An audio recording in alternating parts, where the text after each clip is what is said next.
Good evening. We're going to call this meeting to order at 4:31 p.m. And if you would join me in the flag salute. I pledge allegiance to the flag of the United States of America and to the republic for which it stands, one nation, under God, indivisible, with liberty and justice for all.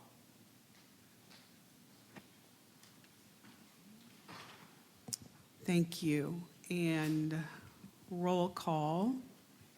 We have Commissioner Ryan, Commissioner Span, Commissioner Rogers present, Commissioner Sackfield, and Commissioner Kelleher.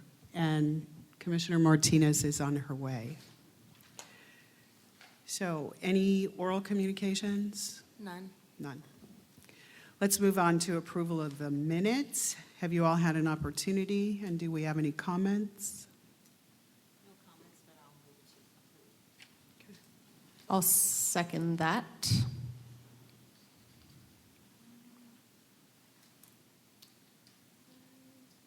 I'm opening the voting.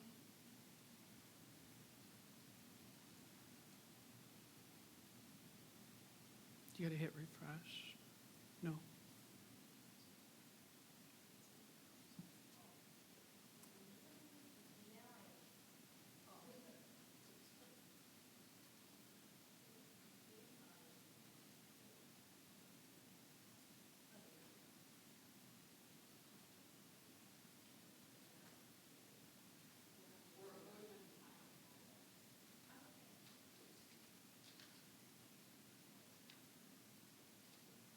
Technical difficulties.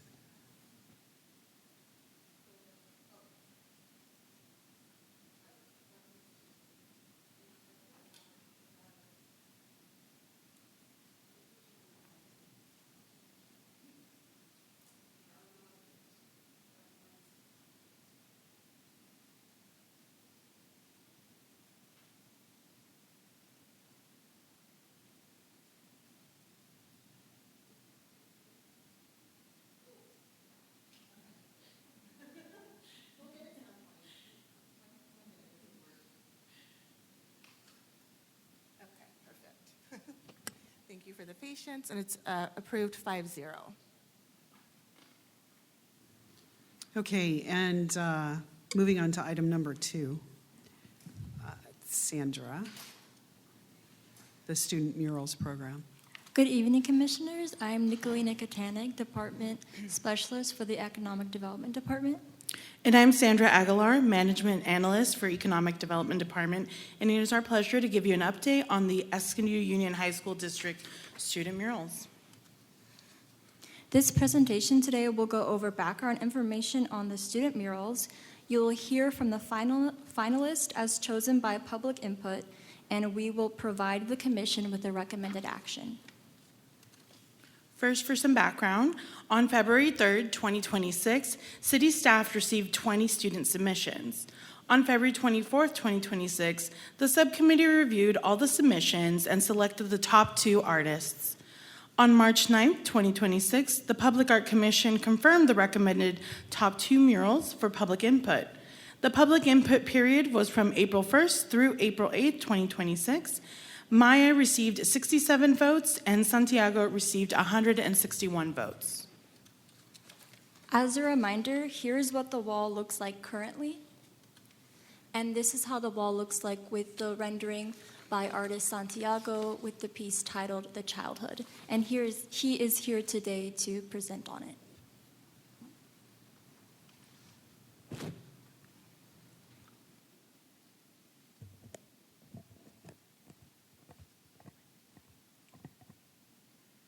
Hi, my name is Santiago Benavides, and this is my mural for the city. I chose this art mural because the flowers were just mentioned for the seniors of their grooming, and on the side it has a little piece of birds, because they're gonna fly, sorry. And then we also have a piece of a unisex person on the swing, just to bring back memories when they were little. And then the butterfly, I just thought the butterfly would bring out color to the flowers, so that's why I had the flower up there. Do you have any questions for the artist or comment? I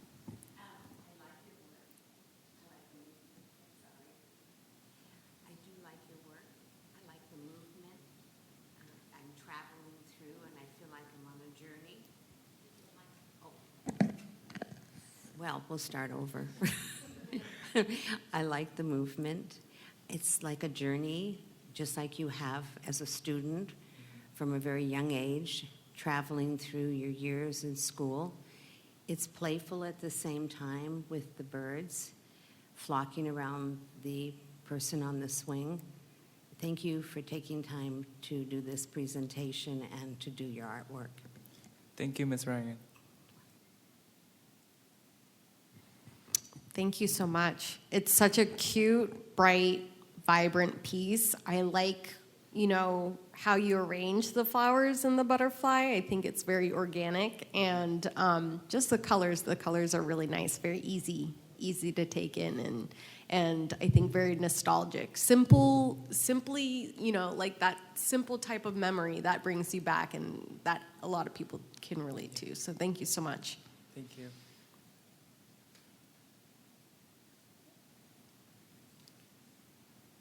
Your art is great. I like everything about it. It's simple, but it says what it needs to say. Thank you. Okay. I appreciate, too, that you adjusted this painting for us, correct? You had this Yeah. on a larger wall, Yes, and I you did. did a great job of scaling this to this particular palette. Thank you.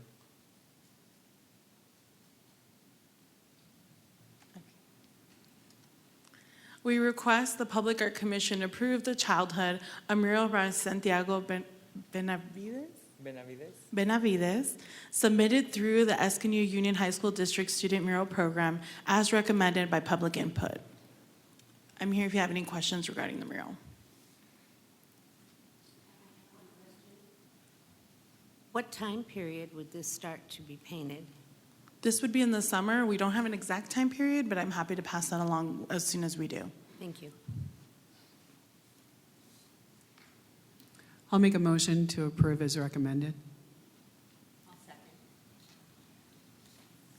Let the voting open.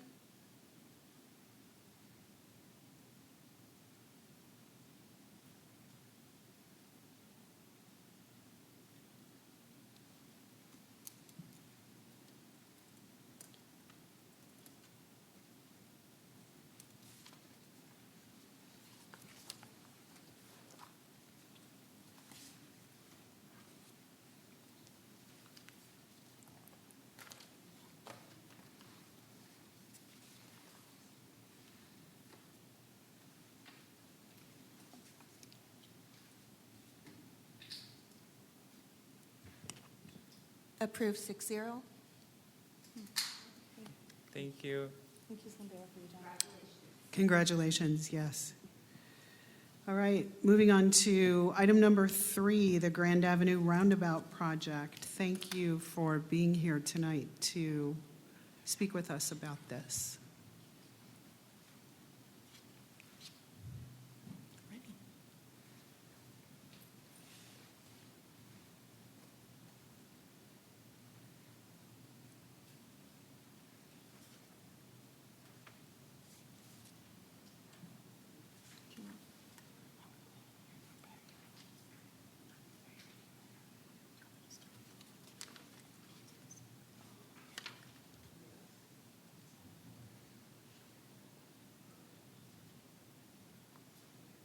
We're having technical.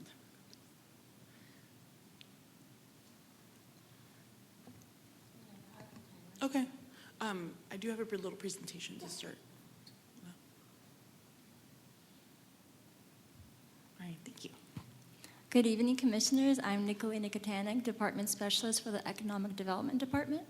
And I'm Sandra Aguilar, Management Analyst for the Economic Development Department. We will be presenting on the Grand Avenue Roundabout Art Project. You will hear a short process review, and then we will move on to the artist interviews. And here is today's presentation agenda. And here is our purpose. The project purpose is to create a signature roundabout art installation and 4 companion pieces that reflect the theme, Authentically Escondido, and celebrate the city's identity, co-created with the community and an experienced artist. The interview purpose is to support the selection of an experienced artist capable of co-creating with the community, delivering artwork that prioritizes traffic safety, and managing a project of this scale. So now we will have a top artist selection summary. In November 13, 2026, the subcommittee reconvened after reviewing the submissions and the city staff scores and provided professional recommendations on the artists they determined to be the best fit for the project. On November 17, 2026, 25, sorry about that, the Public Art Commission confirmed the recommendation of the subcommittee. The following artists were chosen: Michael Statz, The Germlists, and Ride Art Studio. On March 9, 2026, the Public Art Commission approved moving forward with the current amended RFQ. And now for the Grand Avenue project timeline. So today, the full Public Art Commission will interview the 3 selected artists. After today's meeting and before the next meeting on June 8th, public input will be gathered on the concepts the community would like to see reflected in the final design. On June 8, 2026, the Public Art Commission will review the interview responses and public input and recommend one final artist to City Council. The recommended artist will be the sole artist invited to proceed to the RFP. In August 2026, City Council will consider the final artist and vote to approve or deny to the Public Art Commission's recommendation. Following City Council approval, the approved artist will enter into an agreement with the city. The final artist will begin their community outreach process overseen by city staff. The artist will present 3 renderings and maquettes for community feedback. The artist will then present the 3 renderings and maquettes to the Public Art Commission for final review and recommendation. The final design will be reviewed by city staff for risk, safety, and compliance. The artist will then present the final design to City Council for approval. And the last step is installation, which will be coordinated with city staff. A dedication ceremony will be held for the community. And now we'll have our first artist, the artist team, Ride Art Studio.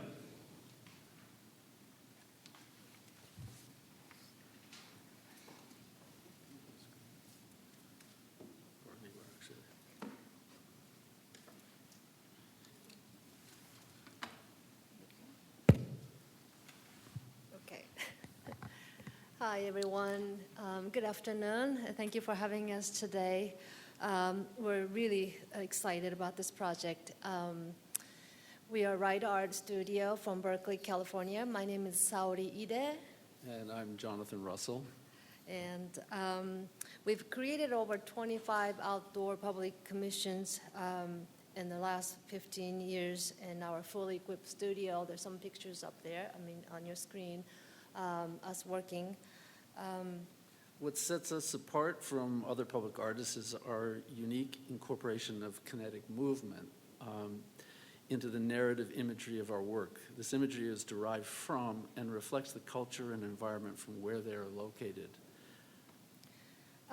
As someone who grew up in Japan, and I have gained firsthand insight into different cultural viewpoints, and this experience allows us to embrace inclusiveness and honor the rich diversity found within every community we work with. So we wanted to introduce ourselves a little bit with our work, but do we have control over the PowerPoint? That's fine. Okay, so here is, and we're doing a slight video here because we want and we hope it comes up. There it is.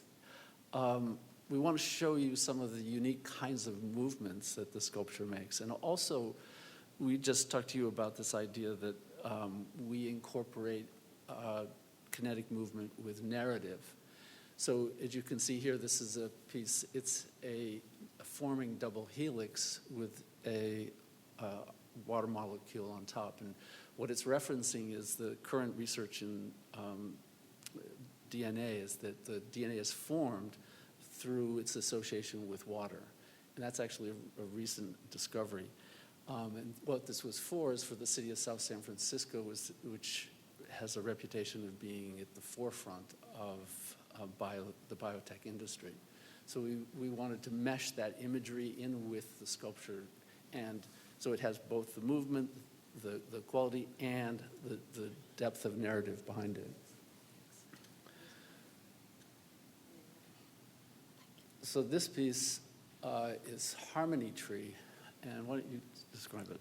So this piece we created for the city of Morgan Hill in California. And as you can see, this is a tree and with 9 woven baskets that actually rotates with the wind, really gently rotates with the wind. And each basket carries this elements, which are, the imagery came from gathering the input from community input, the feedback.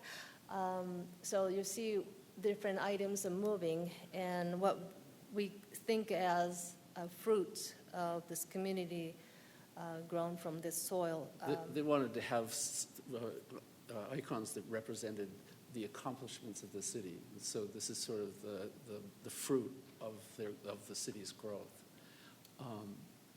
And then the nighttime, the changing color within this basket. Right. So with all of our pieces, we incorporate, when it's appropriate, LED lights and controllable LED lights, and that adds a whole different element to the piece. And this is in the City Hall Plaza of Morgan Hill.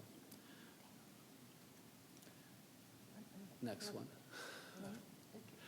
All right, so this is the piece that we did for Boise, Idaho. They wanted a gateway piece for the city as you're coming from the airport into the city.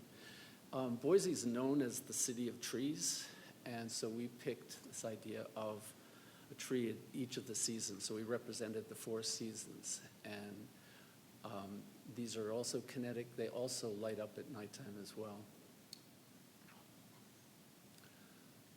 So this one is called Dialogue, and we did install this at the Bay Oaks Park in Norfolk, Virginia. And this represents a tree-like strong sculpture that's standing. And the imagery came from talking to the local communities who fought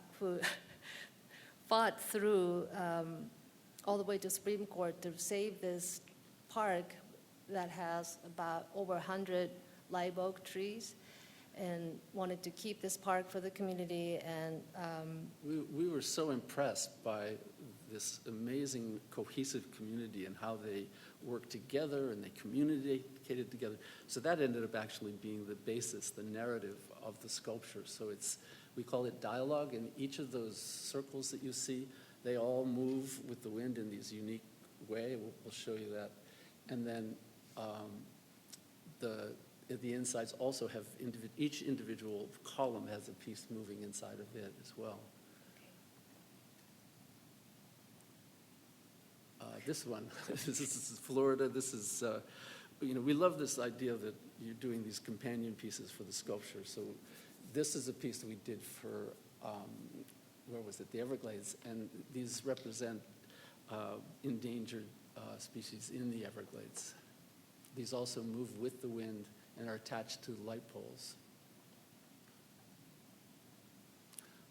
And this one, again, also, this is a roundabout as well. This is, the butterflies are endangered butterflies from this area, and the butterflies also are kinetic and move.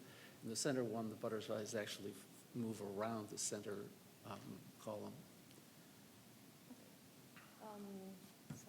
Okay. So Maybe before we we'll go back. Okay. Can we move on to the question, or are they going to ask? everywhere for clusters and improvement.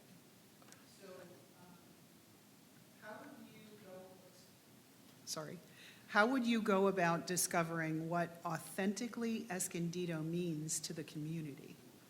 So we believe that authentic public art starts with listening.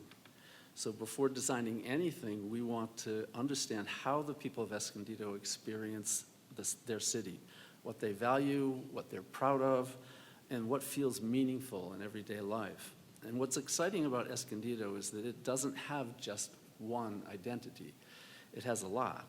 It's made up of many different neighborhoods, cultures, histories, and landscapes. So our goal will be to discover the common threads that connect those experiences together. And then for us, how do we discover these common threads? We want to spend a real time in community, like we're gonna, walk neighborhoods, visiting markets, downtown schools, and some local gathering spaces.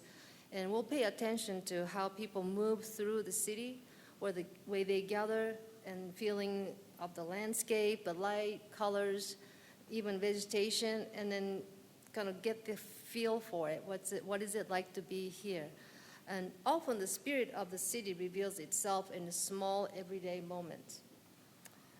We also want to learn more about Escondido's history and cultural evolution, including its indigenous and agricultural roots, artistic tradition, and how the city has changed over time.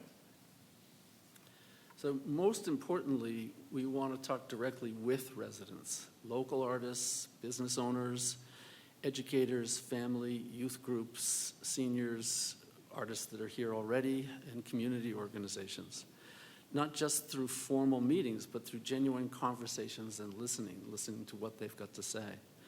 And we will ask questions like, what makes Escondido unique in a way outsiders may not fully understand? Or what are people most proud of here?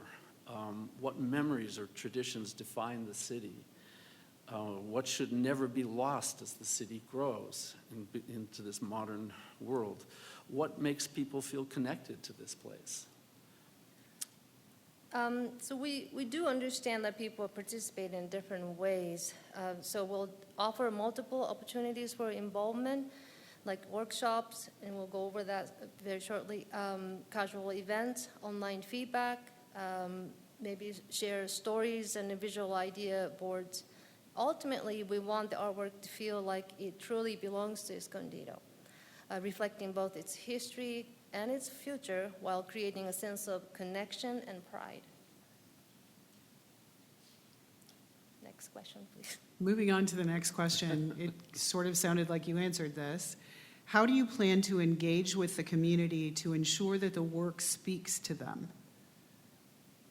Well, that's a big question. So for us, community engagement is one of the most important parts of public art.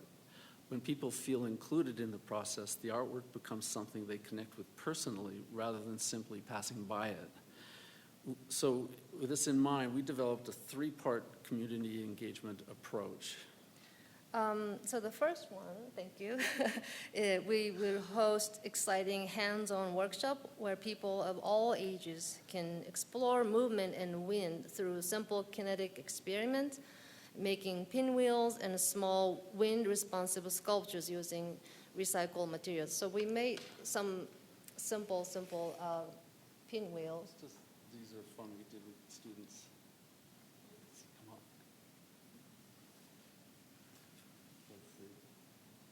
But anyway, so these are pinwheels that we made. Need some help. Oh, there we go. Or these are Japanese ones that are fun. Anyway, so there's so many ways you can do projects with kids, and it's so fun to do it with them, and they get so excited. So that would be our first. These activities encourage curiosity, creativity, and shared discovery while introducing basic principles behind movement, balance, and airflow in an accessible way. These activities also are playful and approachable and create a natural way for children, parents, grandparents, and even an entire community can come together. And the second engagement will be to give educational interactive presentations about kinetic art and the movement. Go ahead. Next, please. Sharing how artists Oh, like... sorry, we didn't, the Oh, videos. yeah, that's, okay. So those are actually some of the other things that we've done. We get Use kids the to go, recycled yeah, material. kids to get recycled material and see what creative ways we can use that in doing kinetic Okay. type of stuff. Okay, so wanted to share artists like Alexander Calder and others how they use emotion to create emotions. And we will bring and demonstrate moving sculptural models to schools, libraries, and community spaces, and encourage people, especially young audiences, to start observing the wind and movement in nature in everyday life.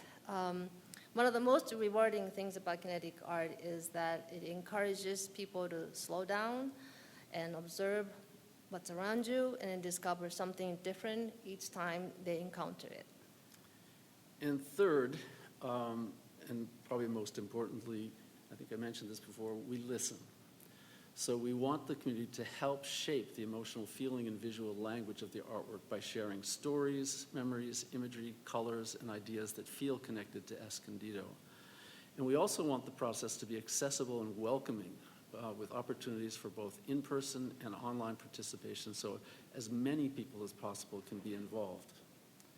And because we have a family ties in Southern California, we already feel like this is really meaningful to us, and we are committed to being present throughout the process. And our goal is for the final sculpture to feel like it grew naturally out of the spirit of Escondido. And so I'm just going to stop for a second because this workshop idea is really exciting to me, and it doesn't actually have to be a one-time workshop. It can be an annual workshop, a community celebration, maybe even in conjunction with Escondido's Earth Day, something like that. And we haven't even talked about how you can use wind in responsible ways for other purposes, and that can be a part of it. But we could look at local schools, involve local schools, youth programs, art groups, and community organizations could contribute their own wind-powered artworks and temporary installations that bring new energy to the city each year. Something like this excites us because then the sculpture, a tradition grows out of this, and the sculpture would become more than a landmark people simply pass by. It would become a living part of Escondido's cultural life, inspiring ongoing participation year after year, creativity, connection across generations. Next question. Next please. question. Next question is, what is your approach to making an art piece that appeals to all levels of art appreciation? We want to create artwork that feels immediately inviting while still offering deeper layers of meaning over time. For us, accessibility doesn't mean simply simplifying the work.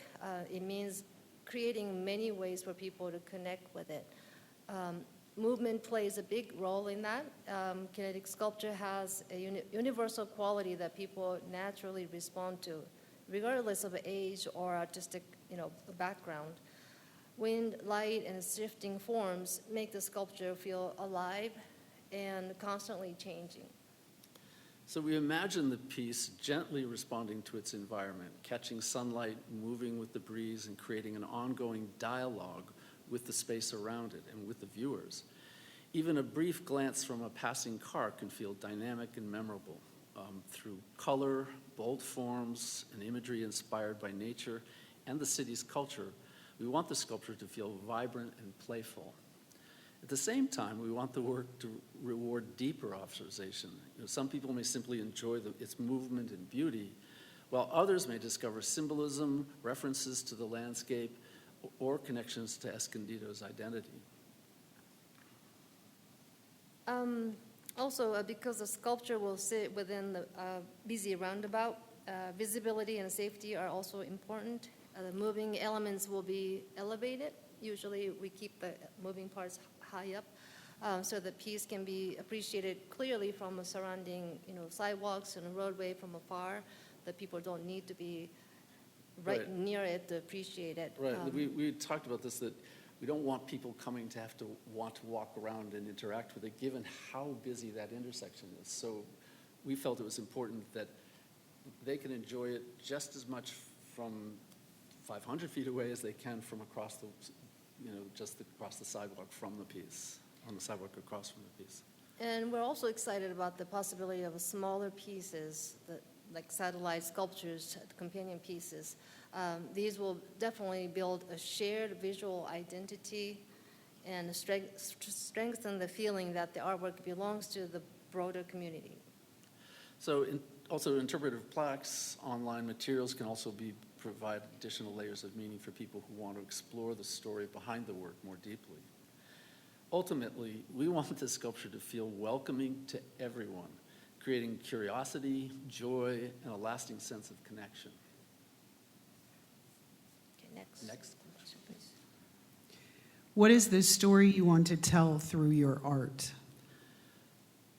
Interesting question, because it's too early to define an exact narrative of the sculpture, because we want the story to grow out of the research and conversations with the city of Escondido. But that being said, in general, the story that we want to impart or interested in telling is one of connection between people, nature, movement, and place. We're drawn to creating sculptures that feel alive within their environment rather than separate from it. Wind, sunlight, weather, and time continually transform the work, so each experience feels a little bit different every time you see it. And at the heart of our work is the idea that the public art should do more than just occupying the space. It should energize it. We want the sculpture to spark curiosity, create moments of surprise and delight, and encouraging people to notice the world around them in a new way. And at night, integrated lighting can give the sculpture an entirely different presence, helping the roundabout feel vibrant and welcoming. So with all of this, over time, we hope to bring a new and exciting vision for the city, one that will be woven into the identity of Escondido. And not just a landmark, but as something that feels active, memorable, and connected to the daily life of the city. If we're chosen, then those are we've given you a widespread overview of what, and by the way, these are great questions. We've given you an overview of how we would look at it, how we would approach it, and this is a really fun idea. So I think that's it, unless you have something else, right? I think we're good and we're ready for any. So how much time do we have? 9 minutes. We have 9 minutes. So I think commissioners will go down the line. If you have a clarifying question, Commissioner Ryan, and please try and be brief, and we'll work this way.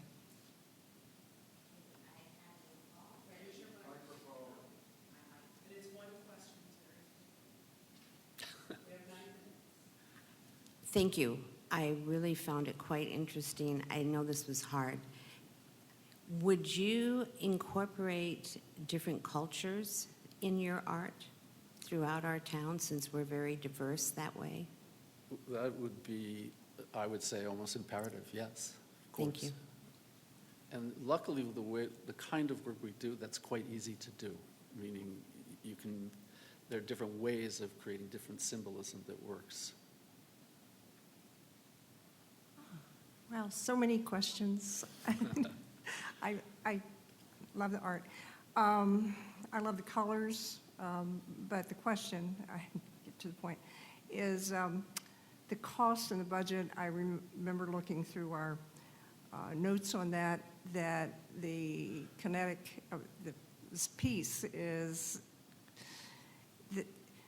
can you do that for $550,000? I think there was a misunderstanding. What we gave a budget that said, somebody Yes. called and asked for clarification on that. Thank you. Yeah, I'd love to Right. hear it. And so the answer is yes, we can.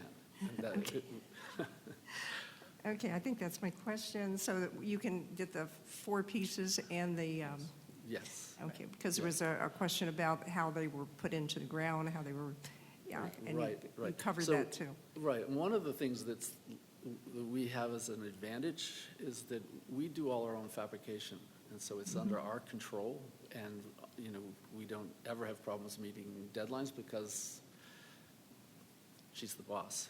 So, no, but We'll make it work. We'll make it work. So, yeah, so there's all kinds of ways like that, and working with the commission, we can solve any problems that there are. Thank you, moving on. Okay, so the primary sculpture will anchor in one of the most visible intersections in our downtown inner city. And the companion sculptures are going to be spread around town and experienced far more intimately than that roundabout sculpture will be. How would you create a relationship between those works without becoming repetitive? Yeah, I think there's many ways that we can create this satellite companion pieces that either it has a similar motif or colors, but again, if they're moving, it catches the eyes, and then it kind of gives you, oh, this is part of the main sculptures. Right, so I think the trick would be with that is you want it both to relate and you want it to have an individual identity. So the part that can relate, let's just say, might be the movement. Here's another one of the pieces that move. But what the imagery is you know, amazing, and what we Can be can do different. with that, yeah, it's endless or limitless.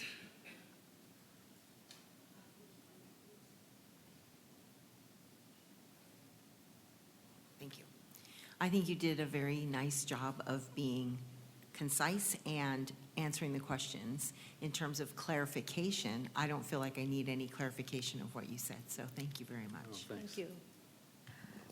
So I appreciate that you mentioned accessibility in terms of the workshop. I think one thing to note is that we have a very high Latino population here in the city of Escondido. How will you be able to make sure that they participate adequately and they are represented within the piece? I think we do have to work with city to sort of figure out what's the best way to reach out to a broader community.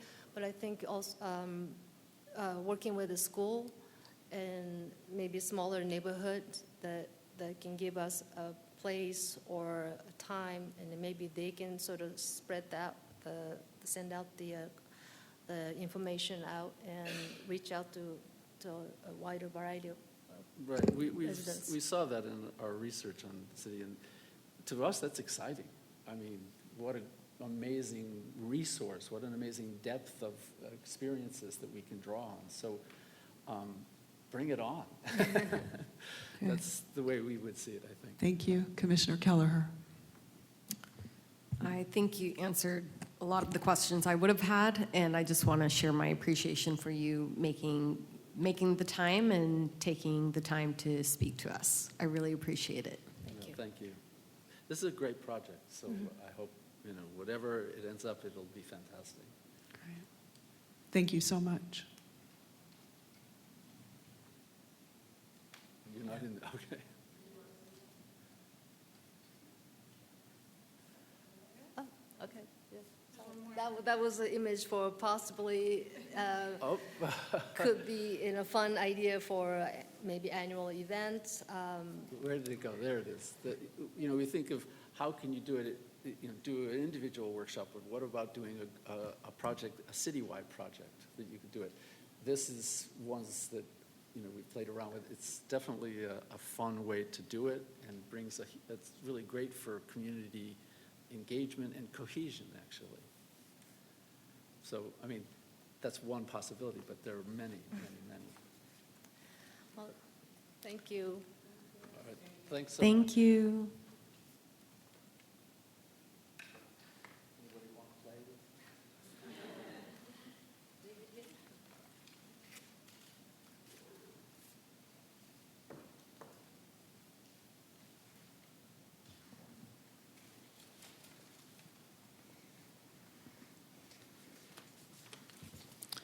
And now we'll hear from Pete Goldenless from the Trim List. Hi there. Thanks so much for having me today. Apologies, Melanie couldn't make it. I'm down from Eugene, Oregon, but we're delighted to be here, half of us. Set up a few items.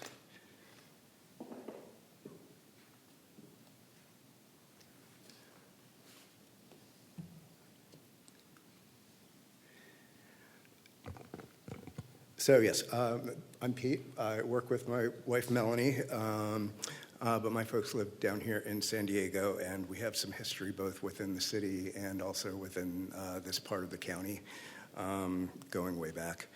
As public artists, Melanie and I consider ourselves primarily visual storytellers. That's a thread that runs through all our work. Telling specific local stories is a central focus of our work.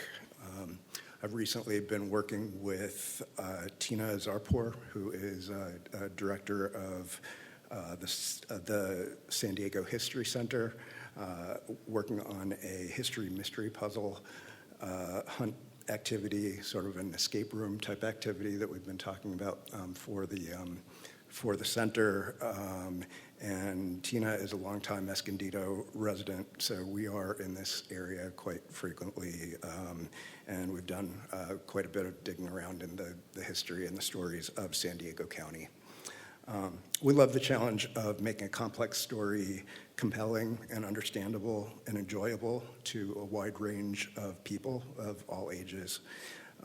We often use engaging, playful forms to tell local stories that illuminate a community's history in a very tangible and specific way. We often include a lot of imagery within our work across multiple surfaces of an expansive installation. So a project like Grand Avenue with a focal central piece and potentially a grouping of smaller related works across the neighborhood fits perfectly with the kind of thing that we like to do. On that note, I would say with a budget of this size, we actually would love to do something even more expansive than that, something that really reaches out into the neighborhoods and kind of encompasses the city. I think there's room for quite a bit more. If there's any flexibility in that, we'll show some strategies for how we've done that in other locations to make a really expansive installation. So a couple images just to give you an overview of where we're coming from. This is the exterior. Can we get the whole image on there? I think there's a bottom half that has some detail to it. Or you can just scroll down to that. That's fine just to show that amount. It's fine. So that's a detail of that entryway at the library. And this was for the community of Glendale, Arizona, which had a rich agricultural heritage, and we focused on a lot of that image, and it's all woven in, and there are stories all throughout a grouping of 4 different artworks throughout the library. Next image is those 2 camels. Yeah, so that's kind of showing how that same construction, that's a Core-10 plate, laser cut imagery against a Core-10 background, which is similar to the last piece, but this is how that might show up in a larger sculpture work. We had a whole range of smaller interactive, manipulative dials and durable stainless steel manipulables for kids to play with and learn the rich history of camels in Arizona. You may not be aware that camels actually originated in North America before they moved off and migrated everywhere else millions of years ago, and then they were actually brought back so that when they were forging the trail that would become Route 66. It was the camels that they brought back to forge the way through the desert. So We get very excited about these particular stories, and telling those stories is something that we love to do. One of the things that is most gratifying to us in our work is when we talk to people that have lived in a community for years, and they tell us that they've learned, these strange and wonderful new things about their community that they grew up in that they didn't know. And we're very proud of that. We take a lot of pride in the amount of research and the accessible storytelling that we do. So next one. These are some simple kinetic pieces that we've done, again, imagery-based. And this strategy of having, these were custom poles. These are all integrated pieces with those poles, but we've also done work with mounting imagery to existing light poles. And that's something that you might be able to do to create a whole series of artwork that kind of went down, Grand Avenue and gave an identity to the whole strip. And that would be something that might be worth looking at if there's any flexibility in the scope of the project. That's the kind of thing that we love to do. This is an example of the construction of some glass work that we do. We love working with glass because, as you know from Nikki's work, glass and tile are the two materials that you can use in public art that will never fade. Right, Nikki's work is just bright and fresh as the day it was made, as opposed to anything that's, obviously we do work with painted surfaces and powder-coated surfaces, but you have to be aware that those will have a lifespan and will have to be recoated, whereas the glass, if it's well protected, will remain brilliant forever. So we're kind of leaning into that side of things in our practice right now. So next one. So this is a similar structure as what you see here, but this is a mosaic piece, and each of these are individually cut glass tiles that are encased in a grout-free mosaic format. So those can be either translucent so that you can see them up, say, on a light post, or they can be against a wall and on a surface, and because there's no grout in this format, there's none of the deterioration that you tend to see with traditional mosaic because of expansion and contraction and grout failing. Each of these pieces is locked in like this construction, each in its own individual metal frame, and that's kind of the basis for a lot of the larger constructions that we've been doing. Next one.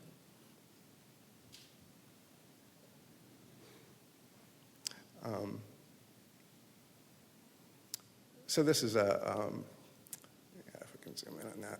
So this is a more sculptural treatment where we're using glass and metal together, and the kind of emotional response that you get to glass is kind of like nothing else we've ever worked with. People really respond to it. There's kind of a magic to it. So we've been working very hard over the last several years developing ways that glass can be used in public art in ways that are durable, that are well protected.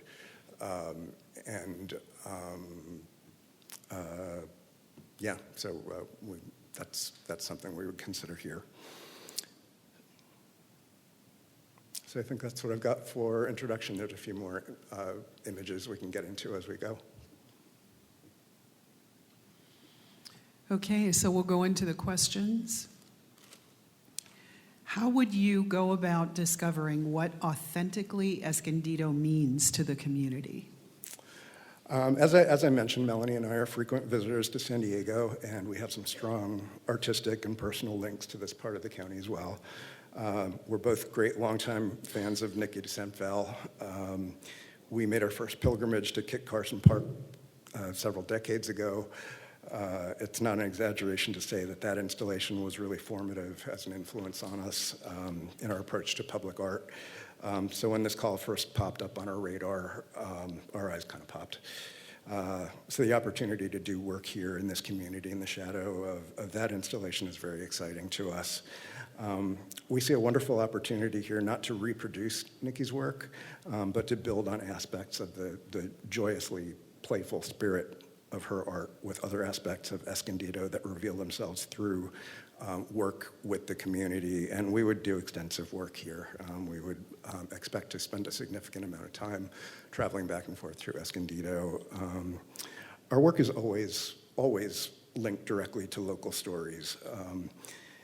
We especially enjoy working with folks who are looking to celebrate a wider cross-section of their own history and culture. We love diving into historical research. Our work lends itself well to projects that prioritize inclusivity and broad representation and inclusion of many different aspects of the community. We use a lot of imagery, and we like to throw in the kitchen sink and weave the strands of all these different stories together in the work. To get these local stories about what's important to people here, what Escondido means to them, what their history here is, what they want to hang on to, what they don't want to lose. We like to meet people where they are. As you mentioned, the language barrier is something I'm glad you're asking about. It's really important. We would want to partner with community organizations. We find that kind of going in to those spaces, places where people are, where they're already comfortable, where there's a structure in place where we can make sure that we're all understood. We're both teachers. We'd love to go into the schools. We do kids' workshops, and that's a high point of what we do. We find hands-on creative exercises are really the best way to draw out those stories a lot of the time. Online surveys, paper surveys, those are all nice. We'd absolutely do those as part of our outreach, but talking, listening, showing up at existing community events, at fairs, festivals, being there, showing up with our tent, and being there and accessible and leading an actual hands-on activity is usually how we've had the most success in shaking loose those stories, finding out what memories and feelings are most important that people have. So we might do drawing exercises, they might be storytelling, they might be written exercises, just listening to people, giving prompts. What's a story of what's your favorite animal story about Escondido? Your favorite experience with an animal here? What's something that nobody knows about this place that they should? So giving as specific prompts as we're able to in as wide a variety of formats as we can, because different people have different ways of sharing and different ways that they're most comfortable sharing their stories. So again, working through those existing avenues, through organizations that are already here, where people have those connections and where they feel safe and comfortable talking to an outsider and sharing.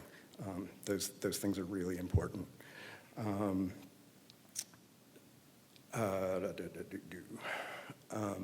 So one thing that we might do on a project like this that's as involved as it is to have an online presence where an Instagram page is set up and people can follow along as the project progresses. They can initially learn about us.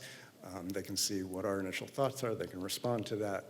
We can give specific prompts on a week-by-week basis for tell us something about this, tell us something about that. And you build up energy and enthusiasm around the project that way. You get people more invested in it so that by the time the artwork actually shows up, there's already been a history of people working on it and engaging with it. Again, that's an opportunity to partner locally.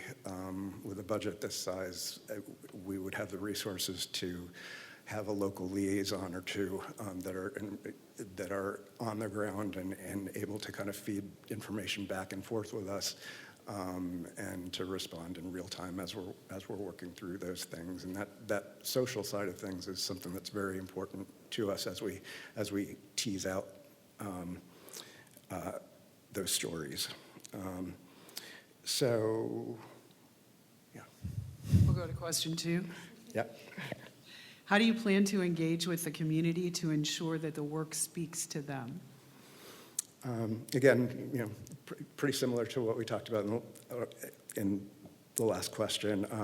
We never show up at a project with a predetermined story to tell, or even a set form that the sculpture, that the artwork is going to take. That's all up for determination, and we like to pride ourselves on staying as flexible as we can until we hear from the community. We understand the importance of listening closely to what people have to say, and we believe strongly in working collaboratively. So one example, I guess, is this. This is a project that we did in Flagstaff, Arizona. Can I pass around some printed material?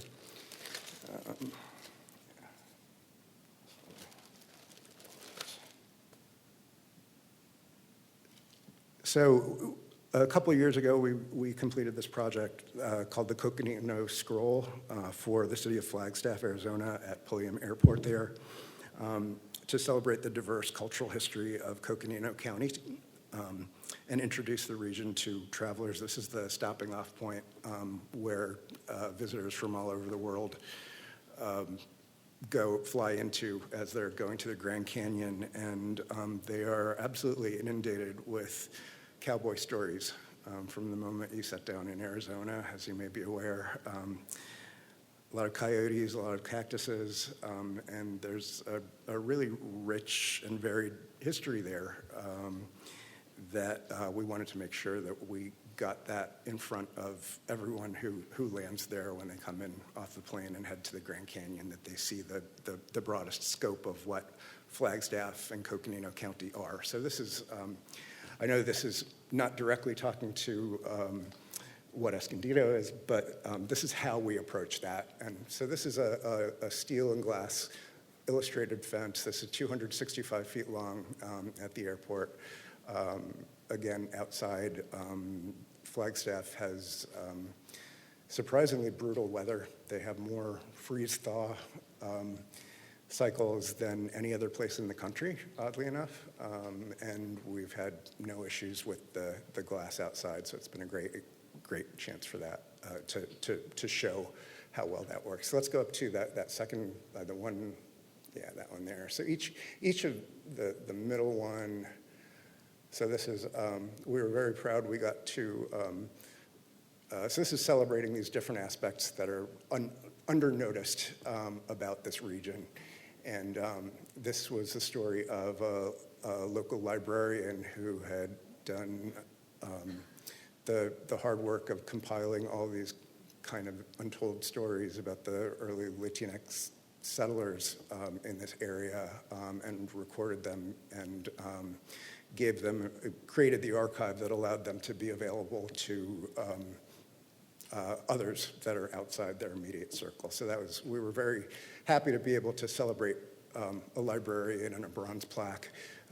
There's not that many bronze plaques out there for librarians, and we feel like they should have more. So the next one is just another selection of the range of the stories.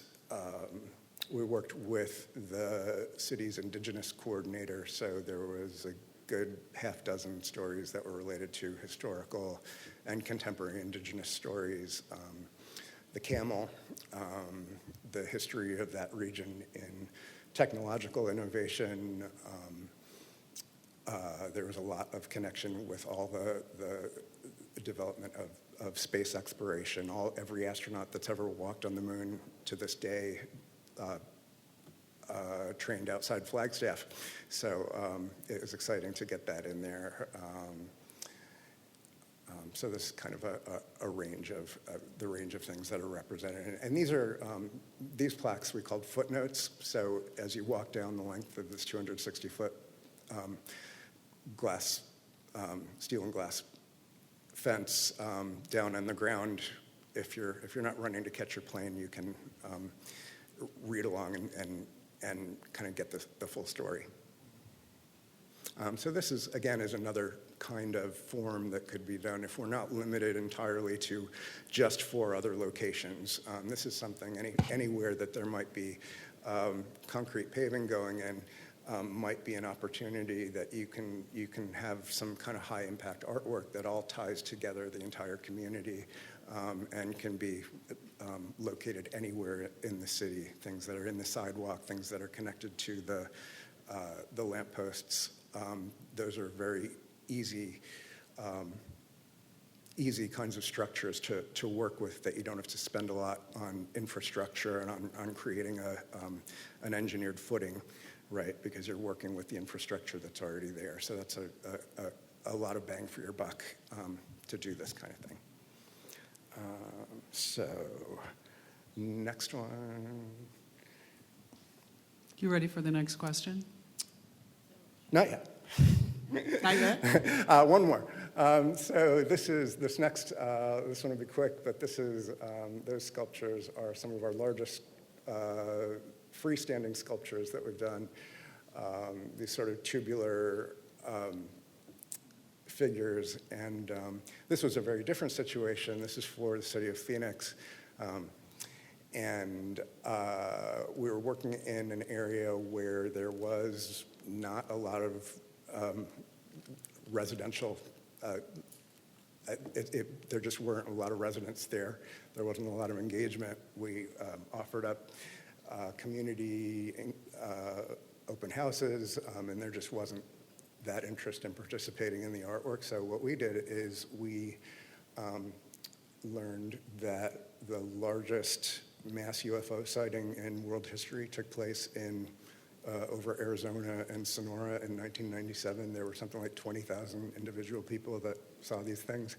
And for some reason, it had never been commemorated in Phoenix. So these are the Phoenix Lights, and this is the memorial to the Phoenix Lights and our offering to our alien overlords if they ever should show up back, that we've done our due diligence and shown them the respect that they've earned by flying over. So anyway, so 2 very different ways of approaching telling specific stories that relate directly, and we're proud of having made this this train stop at the edge of the line into a tourist trap.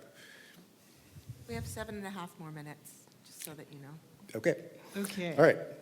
So what is your approach to making an art piece that appeals to all levels of art appreciation? So this is, next, the crayons image.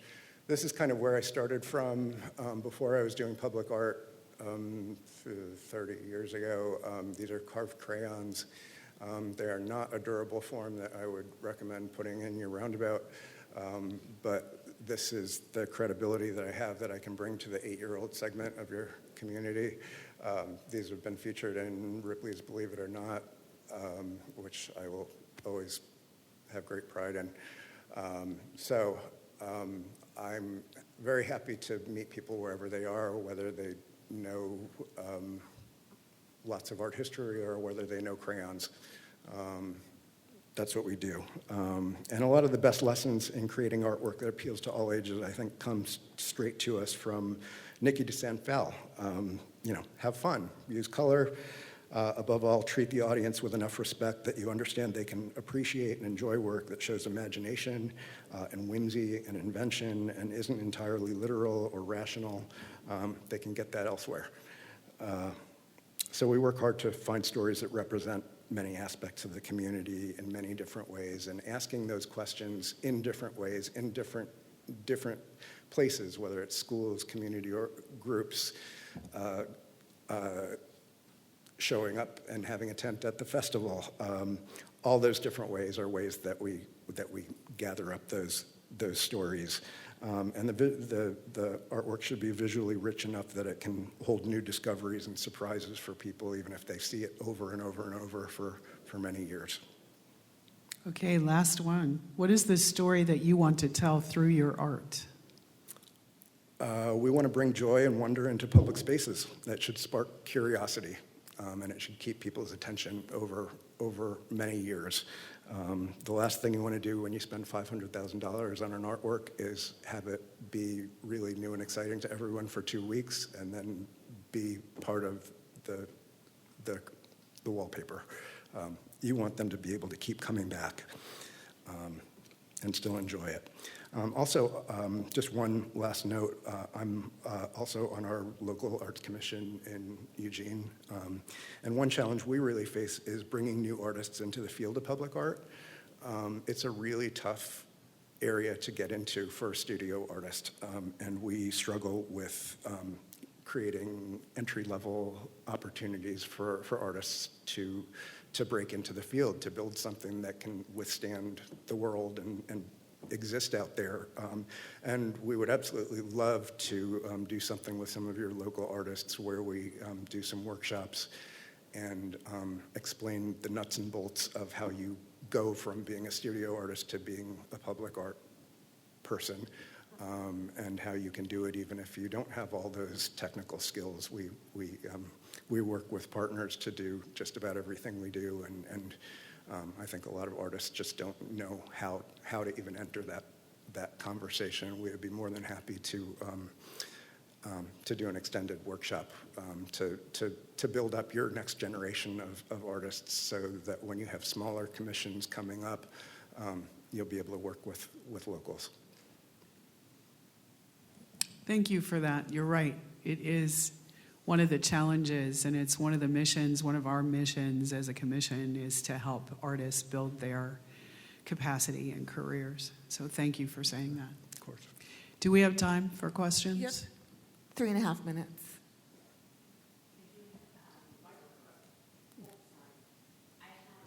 Remark, first of all, I see your humor and playfulness. On the companion pieces, are you looking at doing interactive art for children on any of those pieces? We're looking at anything and everything at this point. That's more of a question for you all and for the community and what comes out of those conversations. And I mean, what I would love to hear from this group is if there's a possibility to formulate doing more than just those initial 4 pieces. If we're looking, taking a step back and looking at the resources, the sites that might be available, whether it's on posts, whether it's in concrete work that's being done now that we could slip into. We're always looking for efficiencies, and we believe more is more. So we're open to all of that. And one of the things that we could easily work with newer artists with is the transition from taking imagery and turning it into laser cut metal pieces, and those metalwork pieces can be integrated into interactives. This is a yes or no question. So we see your kinetic, we see the color, love it. Are you integrating lights in any of this so we can have a night approach? We're open to all of that. Lighting is an expensive, relatively add-on, but with this budget, it's certainly possible. There are inexpensive ways to do lighting. So if it makes sense at the site, then the answer is yes. That's the longest yes/no answer you've ever gotten, I bet. You're welcome. Thank you. And with regard to the scope of the work, it's something that we have to talk about as a commission. Again, appreciate your bringing that to our attention, that it could be so much more. So thank you very much. Thank you. I think I just want to say thank you. I appreciate you making the time. Sorry if I'm going to sound like a broken record player, but I think what's really awesome about each of these artists is that there's something I can see about each of them, having a place, where we've already, this place in the roundabout. So I think it's awesome for you all to see why they're the finalists, and it's really awesome to hear from you all in person. Well, thank you. It's an exciting opportunity, so.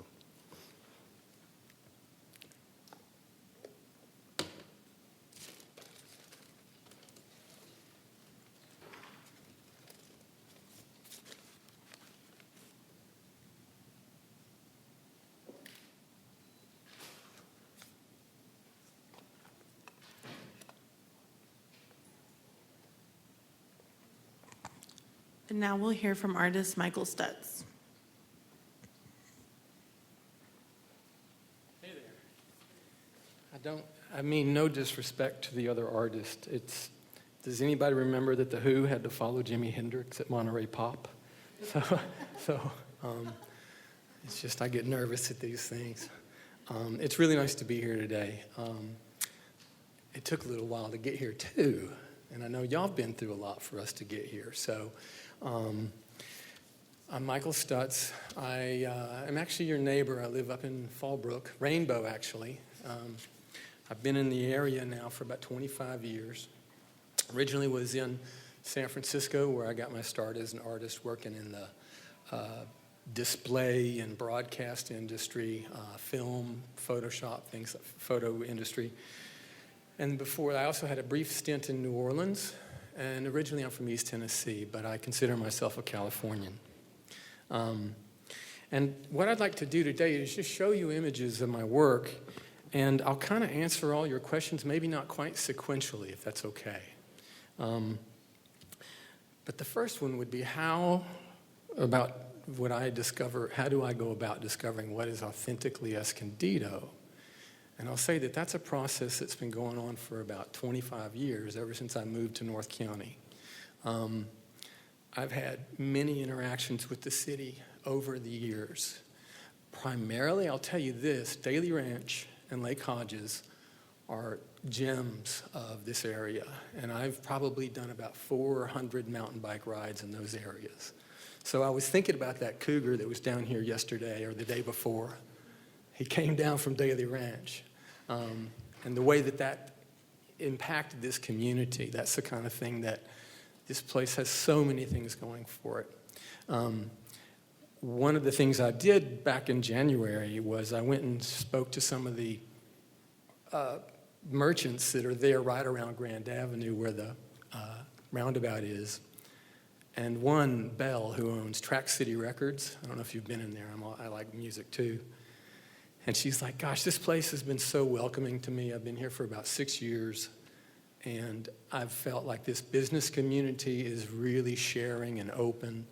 She explained the difficulties they had gone through, being shut down for a year while the roundabout and Grand Avenue was redone following the pandemic. And then I was like, well, what's your metaphor for Escondido? And she's like, oh, I don't know. It's kind of like a salad. All the different parts come together. Now, I don't necessarily think that's a great idea for roundabout art, but I think that as I go about talking about the work that I've done, it's kind of like a salad, and you'll understand, hopefully, the relationships that are formed with the work. This first slide is of my studio. I build my own work. There's a blue head made out of cardboard. There's a Corten steel head. You can walk in both of those big ones. And in the front are two faces that were done for a dormitory in Lubbock, Texas. Being hands-on, having that connection to craft, has been a very strong part of what I do as an artist. You can go to where's the controller? You got it? I told you I lived in New Orleans. This goes to the next question. What is the story I tell through my art, and how do I make a piece that appeals on all sorts of levels? Well, I started doing public art on the Mardi Gras.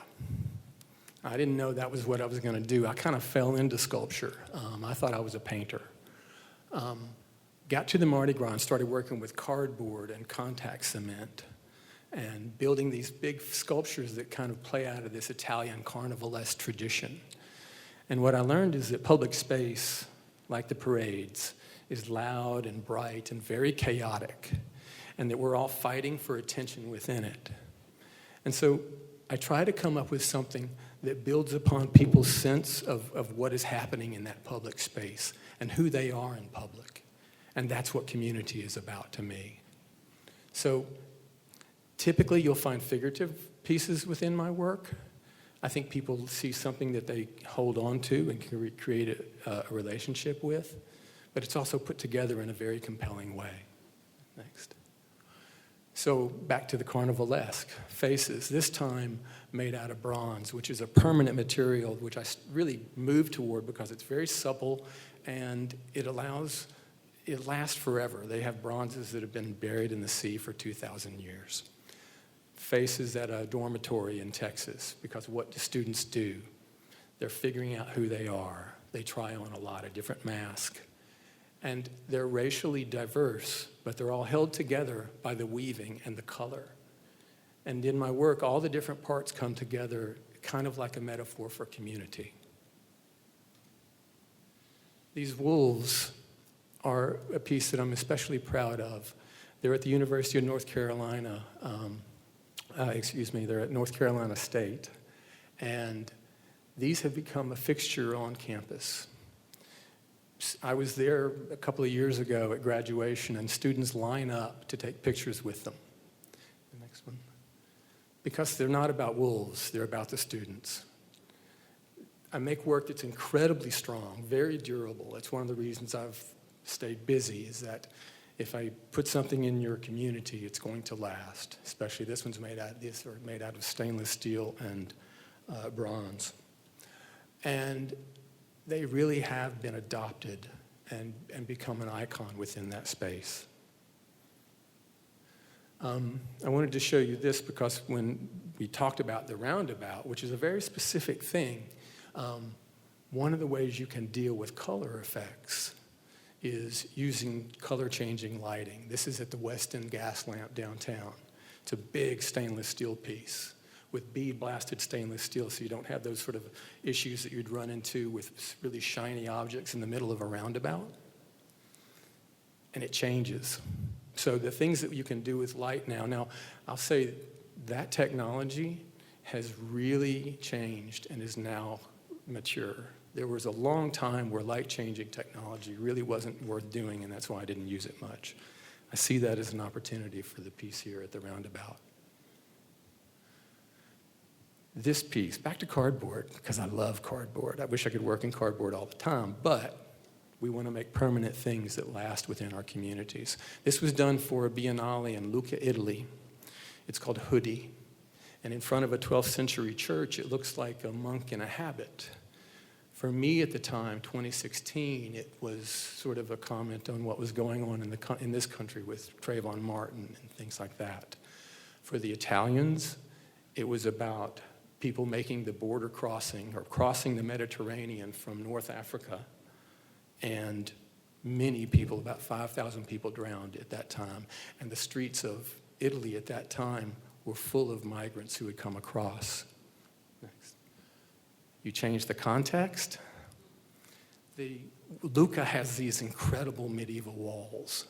And they put this thing inside of the walls for a period of time. It was there for 8 years until an arsonist burnt it up.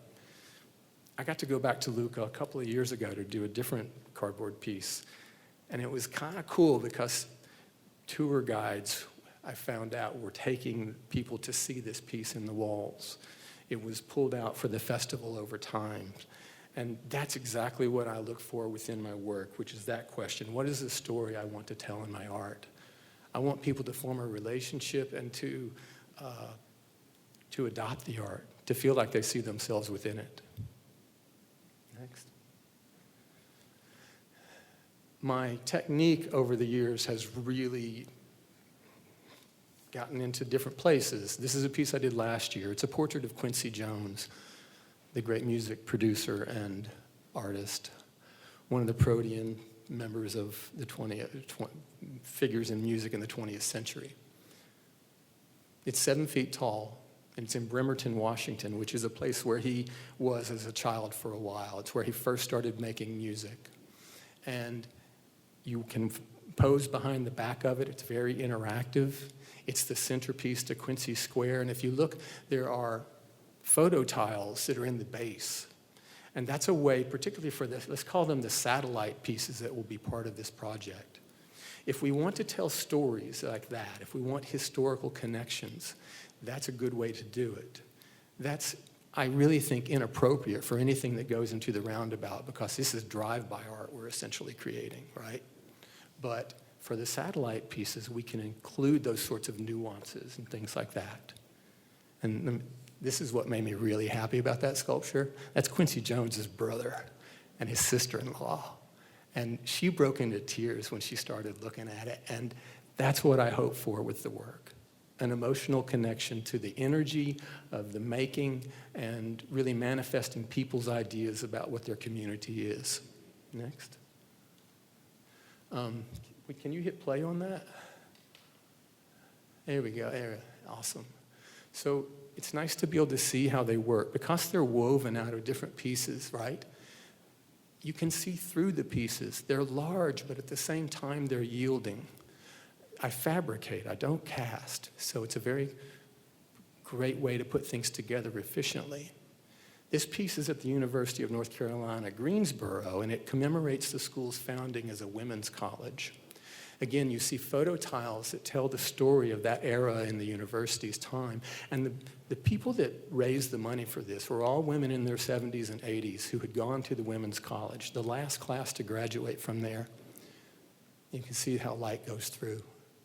And they had gotten hundreds of small donations, a true community project to make it come together. And so when I showed up with the sculpture, they were very happy. And I realized that one of the great things that I love about doing public art is that I am the hands that manifest what a community is and what people want to see. It's much bigger than me. And I believe art in general is something that we are blessed with that flows through us.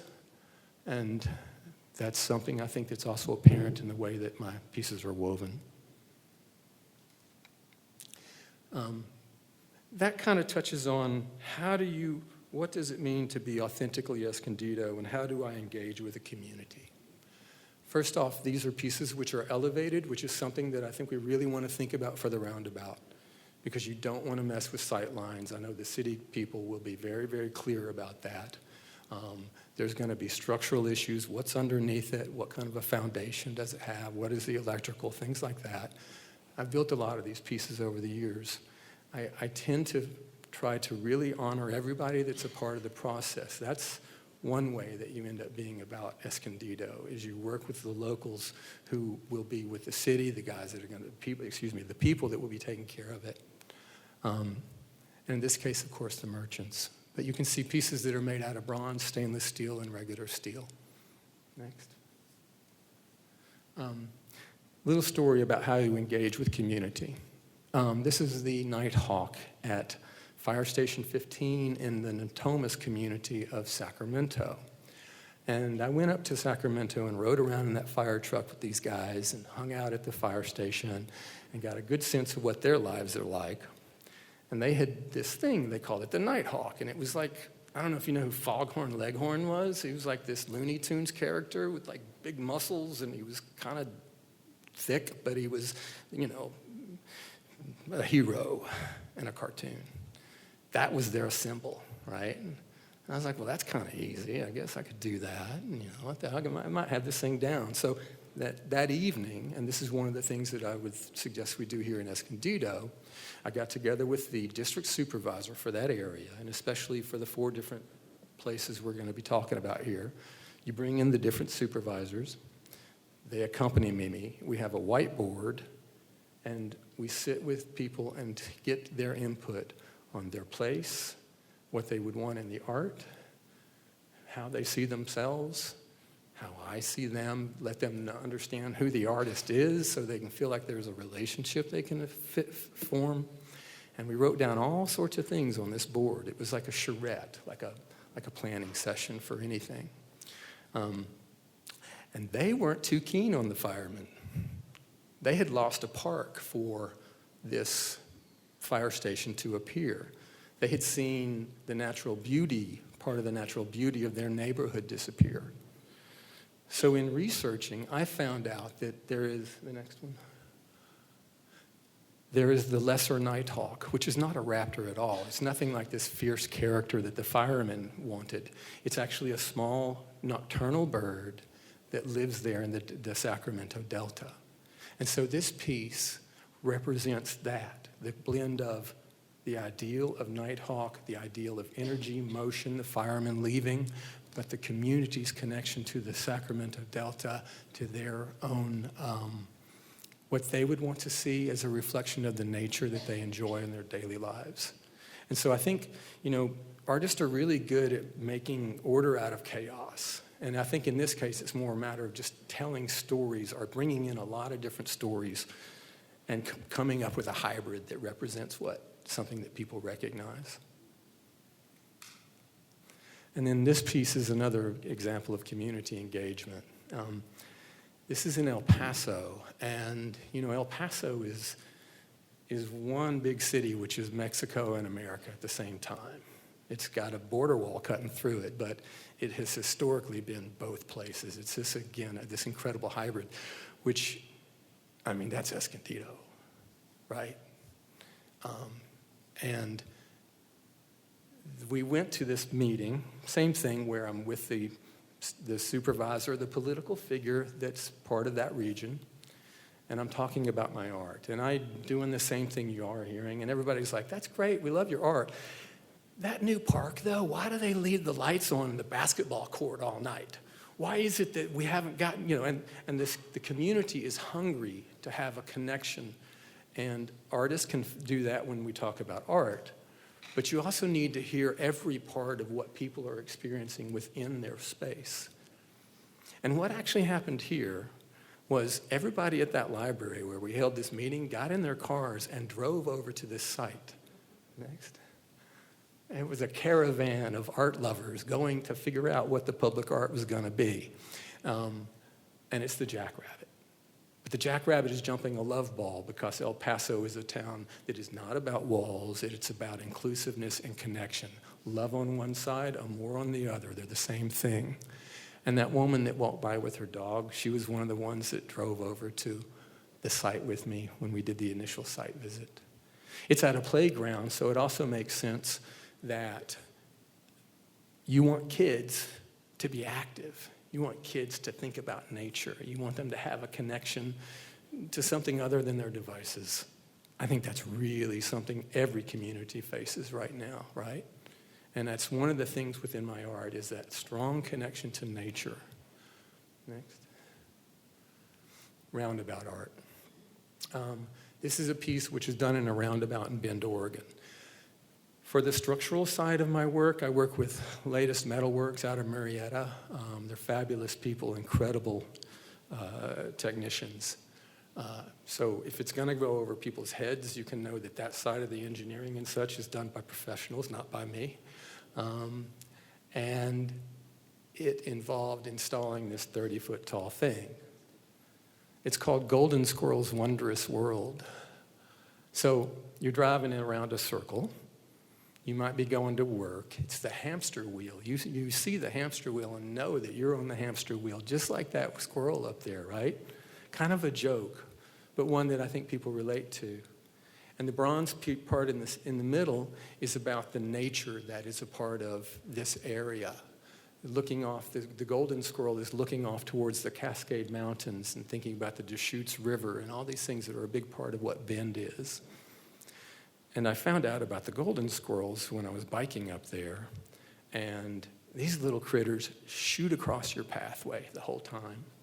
And everybody knows about these. They look more like chipmunks than squirrels.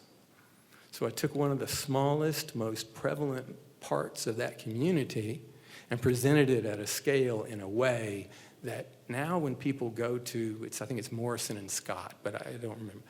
They don't say Morrison and Scott, I'll meet you there. No, they say, I'll meet you where that squirrel is. And I think that's an opportunity you have with the roundabout. I have done back to engaging with the community here. I really do have Escondido has been a part of my life, and I've been able to engage with a friend, say, that worked who owned a house here years ago. Every time we'd ride Daily Ranch, he'd be like, they spent $11 million on this, and everybody thought they were crazy. And then, of course, you've got this incredible natural resource now. He talks about how his son, who grew up a little bit in Escondido and is in his 30s and wants to start having a family, wants to come to Escondido because there's still opportunity for that here. And that's what I also heard when I spoke to merchants that were there right along Grand Avenue.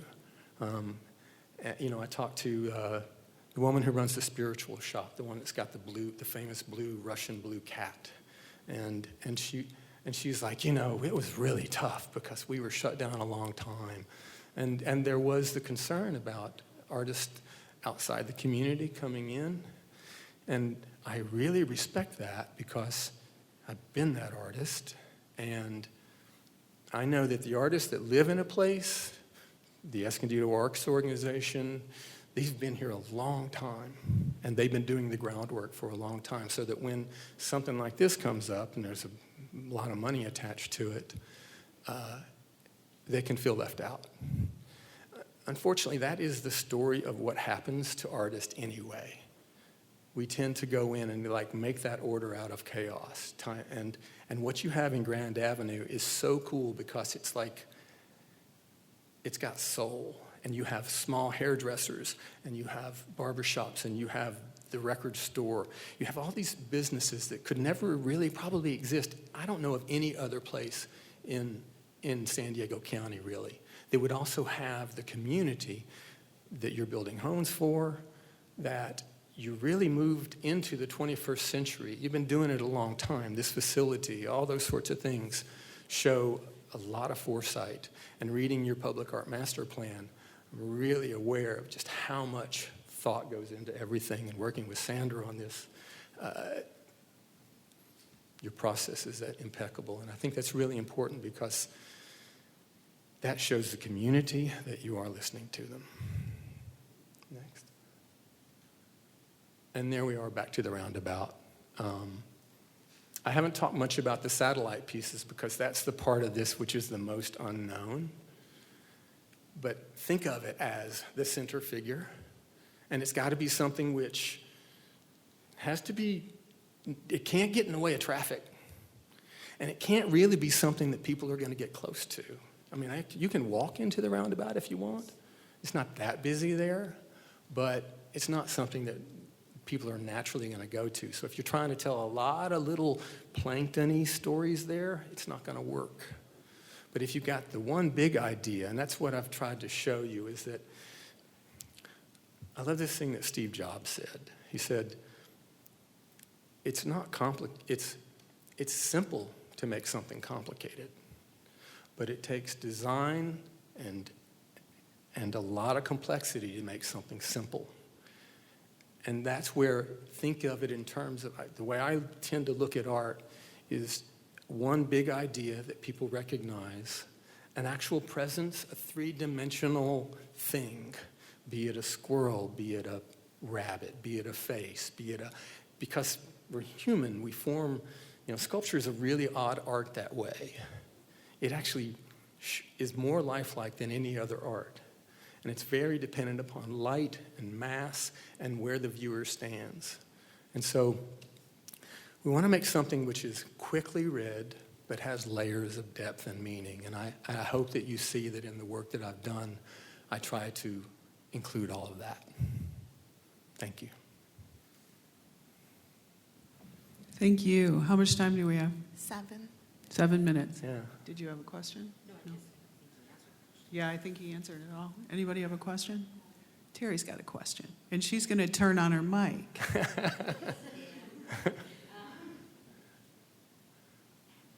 Thank you so much. It was entertaining. I can tell that you are a storyteller.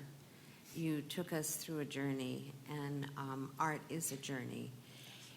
When we have these companion pieces, you can continue that journey.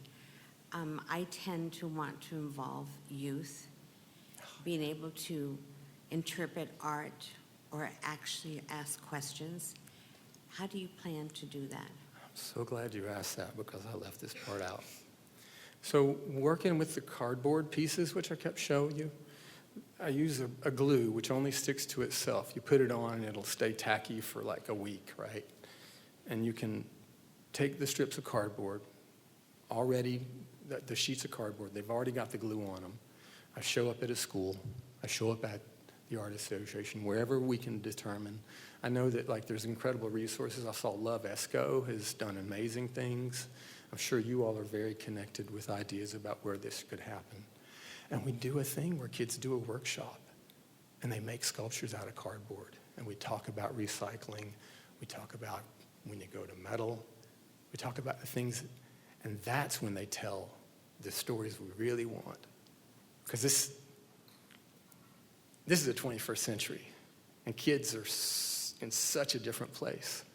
And they're going to give us the best insight into what Escondido is going to be, what their sense of it is. And it's something that I've done in the past a few different times.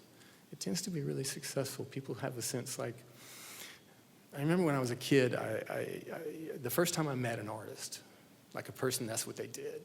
And it had a really big impact on me. It was like, it's possible. And so I think that's one of the great things about getting to this stage in my life. It's like I can kind of share parts like that. So I love the idea of some kind of engagement on that level.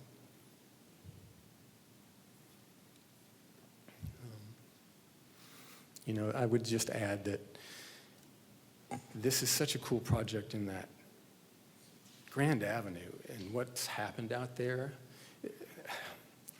I've put pieces in, like I did a piece at a golf course once, which I did it, right?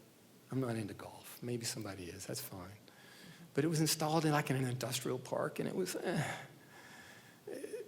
you've really got a beautiful thing that's happening out with that's happening in that community. You know, I was like, I'll plug it. I like Escondido a lot. I went to Lourdes to get chicken soup and sat and had chicken soup close by the roundabout and watched people. And then we went and got gelato. And you can get a drink or you can do whatever you want. It's like an active community. So one of the reasons I showed the barber shop, I went in there and talked to those guys. I also love this idea of, which has already been celebrated a lot, along with your agricultural heritage, but what Grand Avenue has been over the years, that's a picture of Grand Avenue from the 40s. I just keep thinking about those hubcaps. They're really cool. And so if you think about like just design elements that can add to something, those are the stories we bring together. I am curious about the budget for your gas lamp piece, why that Right. one in particular, because I appreciate the details you provided in the other pieces. And I think that piece in particular, because our fellow commissioners during some of the previous presentations mentioned lighting, which I Right. think is super important. So Yes, yeah. just curious about your thoughts on, I'd love to know if you happen to know the ballpark of that piece, and then also the expenses of lighting and how you plan to kind of, Yeah. what your thoughts That are piece for was this project. done, I think, in about 2011, I think. And I believe my part of that budget was $220,000. That's a 40-foot tall stainless steel piece with big scheduled pipes. I worked with a fabricator on it. One of the things that happened was the hotel took the lighting budget out of my budget and hired a lighting engineer. So 2011, it just wasn't time. That's why I mentioned that. Those lights looked great for a while, and then the fixtures started to break down. It was out of my control. It was a big part of the piece. So one of the things I do every year is I go to the CODA conference, which is Emerging of Art and Technology. I know all these gurus, like the people that work on the Sphere in Vegas. I mean, these tech heads who are just do stuff that makes my head spin. But the technology now is there to where you can have color-changing fixtures, lights that actually work and will not be a constant problem for your budget. So that's one reason why I showed that piece. It's a good way to deal with color. I see you have some painted pieces outside. That works great. But eventually, with any piece like that, you are going to have to redo it, right? Paint does have its lifetime. So I tend to work in natural materials like that.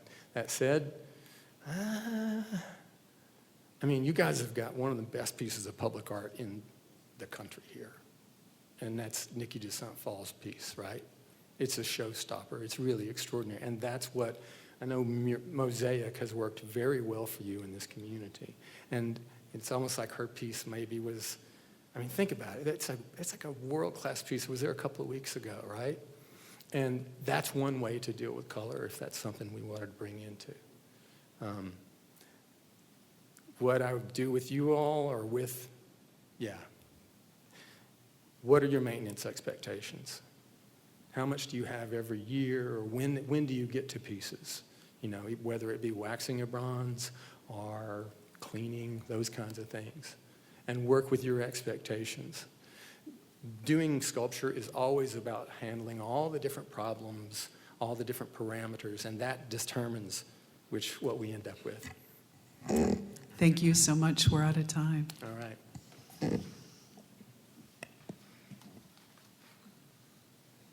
Thank you all of you artists, for coming and speaking to us this evening. This was enlightening. Could I just add some comments, just in general? No? Oh, you can. No? You can. Yes? In general? Yeah. In general, Yeah, of just course. general. Yes, of course. Not, Yes. generally speaking. I appreciate each of the artists for making the time and making whatever travel arrangements, whether it's near or, a bit further. It means so much, I know, not to me, but my fellow commissioners, and this is such a big project. It's taken a long time to get here, and I know it's, your artists, there's other things, you're working on, and I just really want to express my gratitude towards each of you for showing up, and it means so much. I think what's so awesome, I said it before, but it's like I see something from each of you that, it's really something that we saw, and I think it really is exciting to see what the community thinks, and I think that's the next big part, to see what the community says about what they want to see in this piece. Each of you were selected for a reason, and I think I look forward to the community learning more about you. I saw themes of, playfulness, history, light, shadows, culture, kinesthetic, movement, and there's so many things that excites me about each of your, expertises and each of the examples of the art that you brought forward. So thank you.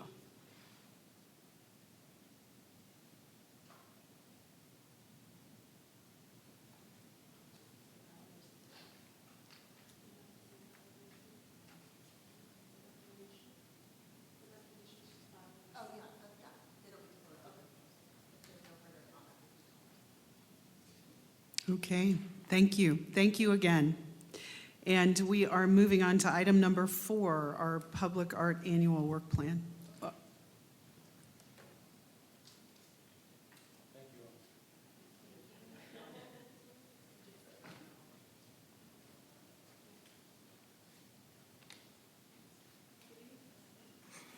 Good evening, Commissioners. I'm Sandra Aguilar, Management Analyst for the Economic Development Department, and I will be presenting on the 2026-2027 Public Art Annual Work Plan.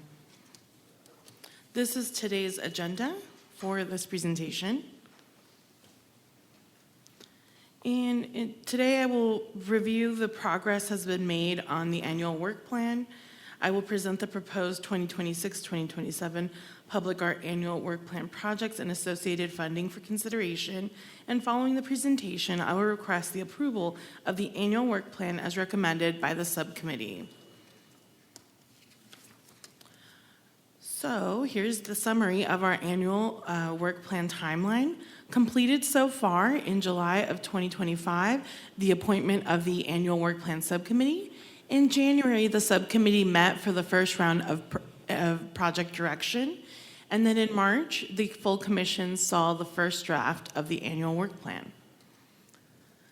Today, I will be showing you the final plan presented for review and approval. And then our next steps are in August, the 2026-2027 Public Art Annual Work Plan will be presented to City Council for review and adoption. And then the art solicitation and project work will commence. Here's an overview of the projects that the subcommittee is recommending. So under art solicitation, there's three projects there that are rolling over from the previous work plan. As a reminder, public art installations is your account that holds and saves up funding for future large projects. New in this category is project expansion grants, which is a sort of an extension of the community grants request. And then we have tactical urbanism, which are the curb extensions that will be happening around the schools in partnership with our traffic engineering department. In our education, they are recommending that we refund Arts, Culture, and Creativity Month in 2027. There's also art education events happening at Queen Califia, specifically around October and April, which were funded. There's art education being funded for older adults for transportation costs and other costs in order for them to visit Queen Califia or some of our other art around Escondido. And career impact workshops which will bring experienced artists to Escondido to conduct repairs and host workshops and share with any artists the skills and knowledge that they have about our art and how to repair it and how to grow their own skills. And for de-accessioning, you will be looking at, on those that came before us, a rock sculpture off of Center City, and Plants of Paradise, one of the traffic signal boxes that has slightly faded. Again, this is only for consideration. It does not mean we will be decommissioning those. And here you see the full funding recommendation. To note, $1,583 is being added to the Escondido Creek Trail Fund from the Escondido Expressions funds, leftover funds. This is in order to add a large box piece that is in the park. It's not a traffic signal box, but it is a large box that controls the lights for the fields there. It's probably the size of like 3 of the traffic signal boxes to give you an idea. So that would be part of Escondido Creek Trail art. Another area to look at is that there is added funding of $83,968. Any additional funds from any of the other accounts would be added to this line item. And this is, again, to save for future large projects in the coming years. And lastly, as you can see under Arts, Culture, and Creativity Month, that increased to $100,000. One of the reasons is they would like to have more grants given during Arts, Culture, and Creativity Month in 2027, in addition to rolling that banner program under the same line item. So the recommended action today is for the Public Art Commission to approve the 2026-2027 Public Art Annual Work Plan as recommended by the subcommittee. I'm here if you have any questions. I'd like to start with a motion to approve. I do have a question. It's time for me to do the question? We can have a second and then discussion. Yes. Okay, So I will okay. move to second that motion and then we can discuss. Yes, thank you. Terry? My question is, underneath the changing from Escondido Expression, does that money, will you still have money in the account to pay for Brommer's artwork? Because they sent in a second piece of Dr. Brommer's art. They sent in a second piece. All the funding. No, that would clear out the line item once July 1st starts. So it would be for the new fiscal year. It would clear out that item. Am I making sense? But we have that final box on the agenda this evening. Correct. It's item Yes. number 5. It's coming up separately. Okay. It is not in the 26-27 budget. Okay. It It's can- in yeah. current budget. Correct. Thank you. Yes. And so Okay, that that's- may drop, to your point, Commissioner Ryan, that may drop the funds available for that line item, just depending on the cost on funding. So any remaining costs in the Escondido expressions would roll over to that. Yes, so I do have a question about a box that was approved before. Unfortunately, it was a year ago, the Sykes box. When would you like me to bring that up? The Sykes Escondido River Trail box I by the mall? I don't have record of that box being approved, other than it was selected for a future call, but I don't have a full Public Art Commission approval in the last year of that box. We don't have an agreement with the artist. Right, the artist withdrew from doing boxes, and now she does major murals. Actually, we have a mural on the river trail by her. When would I bring that up as a possibility? Well, I think that we should finish the discussion on this Public Art Annual Plan. Yeah. And then I think we probably have to put this on a later agenda, or just do some investigation and get back to you. I think staff would need time to investigate. Yes, We would have to put when I on a- discussed it with you, I was told to bring it up underneath this work plan today, but that's why I'm bringing it up. Yeah, we're going to have to let staff do some research on it. Okay. And we can bring it up at a later time. It really isn't germane to this, I know. to approving the plan. So, okay? So I was told to bring it up underneath Okay. this. Any other questions, comments? For the Arts, Culture, and Creativity Month, are there plans to do additional like marketing or outreach efforts for that? Would that be included in this budget, or is that? Yes, for the Arts, Culture, and Creativity Month, it would include all of the grants given out, including, and marketing, and the banners. That's one of the reasons that the subcommittee felt it should increase to 100,000. Thank you. Yeah, I think obviously it's such an awesome program, and just want to see it keep growing and, get more eyes and ears on it so that people can make the plans to get out to all the great events. We've learned a lot, and I think the good news is we're going to keep the branding we have. We will be able to start the promotion so much earlier in this year.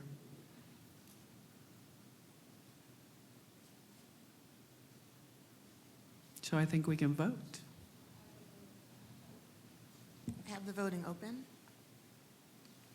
Mine timed out. Sorry.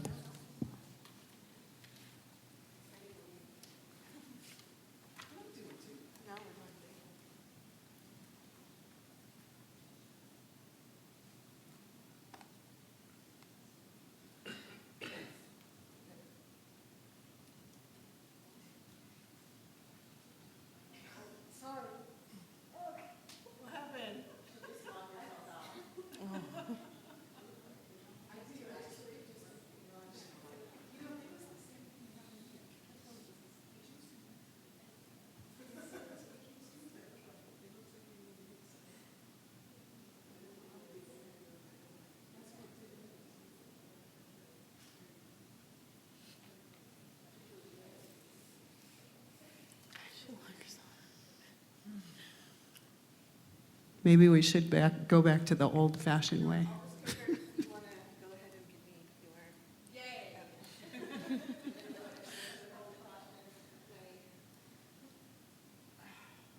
Carrie, did yours go in?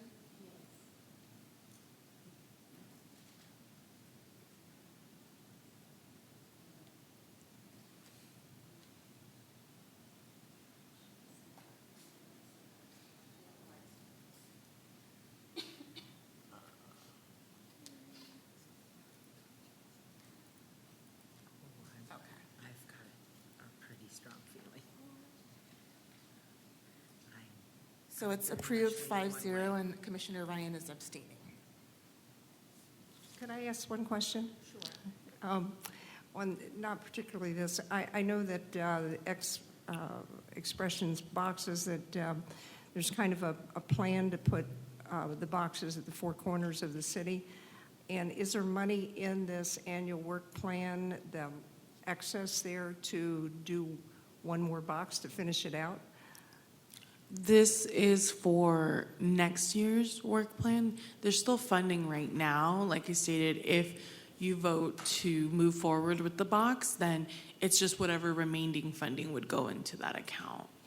Did you get that? So again, this would be for starting July 1st, not right now.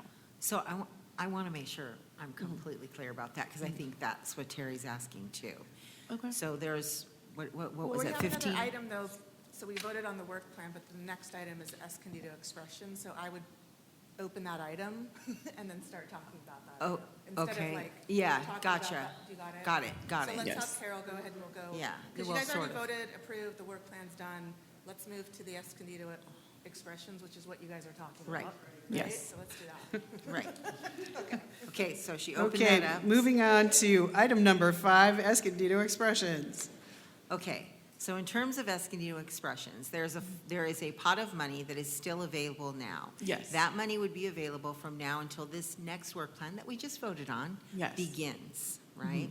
So what I'm hearing from my two fellow commissioners over here is they have questions about a particular box, in the case of Terry, that was once being considered and then wasn't, then was off, had never been determined to be a box. And then there's a box that still needs to be completed, that you're talking about, correct? No, that you are talking about. So Tricia. why don't we let Sandra share item number 5, so we can clear that off. And so the intent was that we would complete 40 boxes Yes. in the calendar year that ends in June. Okay. This box that we are getting ready to discuss is number 40. After that is paid for, if there is any overage in the account, it will be rolled to the Creek Trail next year. That's what needed to be clarified. Okay. Thank you.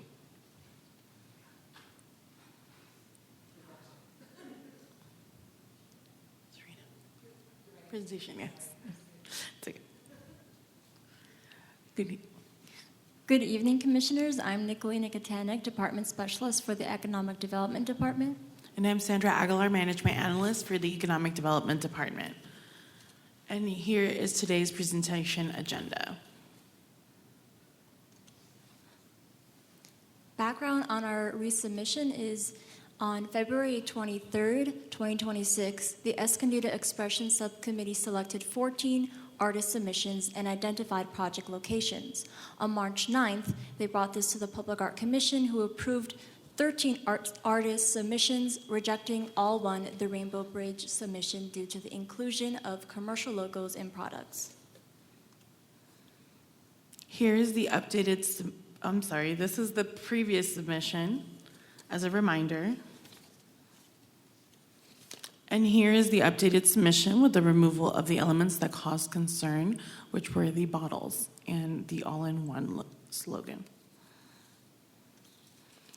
And the request is for the Public Art Commission to provide direction for city staff on this box.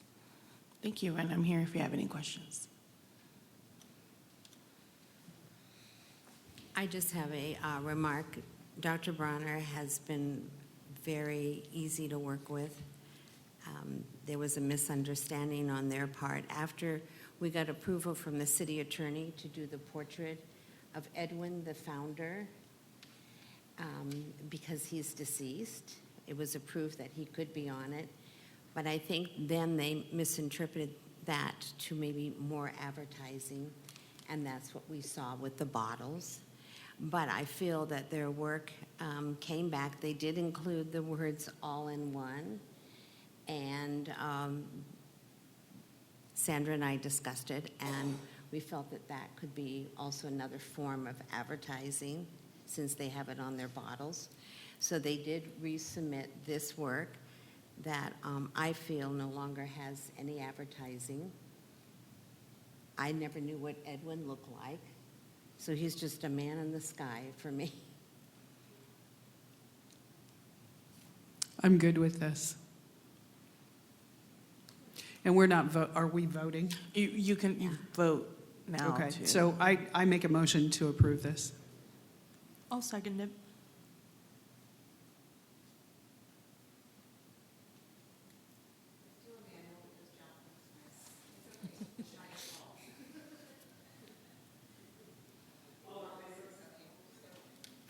It's approved, 6-0. Just for your reference, eventually, every last box in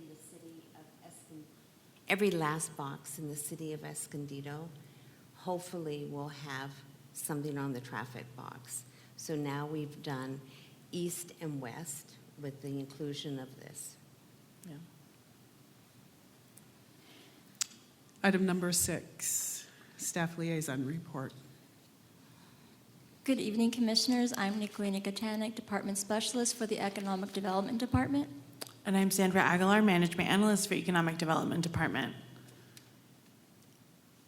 And here's our presentation agenda. I will begin presenting our 7 newly finished Escondido expression boxes. And the first one is Ad Astra by Andres Marin. The second one is Pollinate Your Community by Zane. The third one is Golden Dreams, also by Zane. The fourth one is Soapbox by Steven Zamora. The fifth box is Esco Yums by Marty Doglio. The sixth box is Geometric Rainbow by Sarah Bond. And this box was just finished last night by Sarah Bond also, Donut Dreams.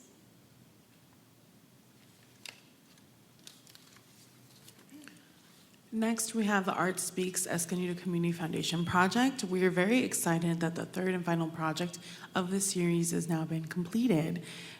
City staff are still doing some of the grading, but we have a dedication ceremony this Friday, May 18 at 9 a.m. at Kit Carson in front of Eagle Scout Lake to dedicate this piece. And I hope you can all join us. An update on the Kumeyaay Creation Story by Tim Toplove. He has finished this piece. We are waiting on some final asphalt work below, so he has not sealed the very bottom of the Escondido area. Unfortunately, it is covered with this container at this time. Once that is done, he'll go in and make touch-ups as needed and seal the final piece. We're in the process of starting to plan the reopening of the library. That is when this will be unveiled to the community and dedicated, and we're working with the artists to possibly have a commemorative bookmark. As you know, April was Arts, Culture, and Creativity Month. All our 12 grant recipient events went off and participation was wonderful. I am waiting on all those impact reports, and in the July meeting, you will have a full impact report of everything that happened in April with our grant recipients. On April 18th, over 200 participants attended the Esco Alley Art mural unveiling at the Neighborhood Healthcare. Artists received certificates of recognition from City Council, and we had a lot of media coverage. Here is a drone image of the pieces.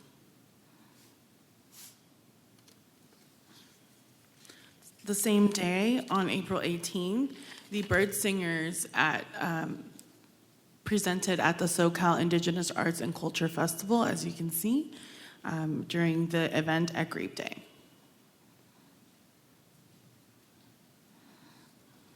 Shifting gears now over to Queen Califia's Magical Circle, I have provided the visitor data for you here today from March and April. In March, we were open 12 days, garnering 1,268 visitors and 2 private tours. In April, we were open 17 days with 2,156 visitors and 0 private tours. From March, we gathered a total of $165 in private tour fees. And we have 2 new docents, bringing the amount of active docents up to 32, which is the largest it's ever been. On March 25th, 2026, Public Art City staff hosted a pop-up event at the Children's Museum of Discovery to promote the upcoming April events at Queen Califia's Magical Circle. Children were invited to create animal mosaics with us, inspired by the animals at our garden. I also wanted to give a quick volunteer appreciation shout out to Marty Tiedemann, who received the Hero Award from the California Park and Recreation Society for her volunteer docent work at our garden for the past 22 years.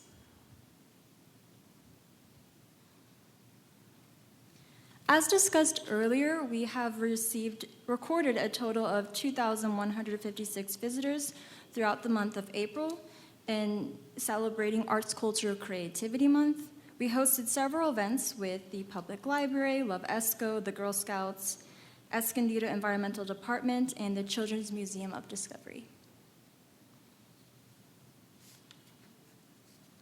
On Friday, May 1st, volunteer docents met at City Hall to discuss the Sun God installation on UCSD campus with guest speaker Matthew Gregory, who worked alongside Nikki de Saint-Val in creating the Sun God piece. On Saturday, May 2nd, 2026, Public Art staff attended an annual wellness day for educators hosted by the Getty Museum. Staff connected with fellow educators and represented the City of Escondido's Public Art Department.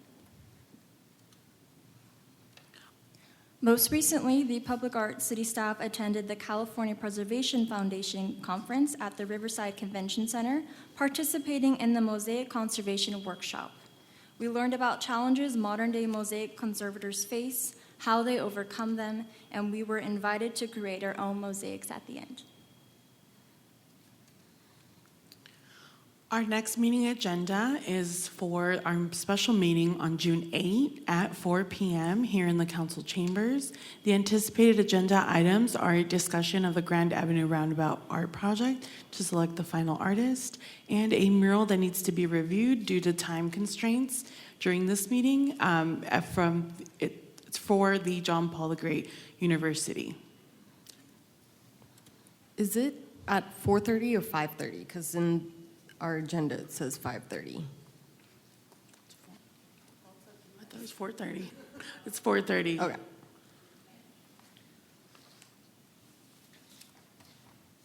We'll make sure to publish that and send the staff report.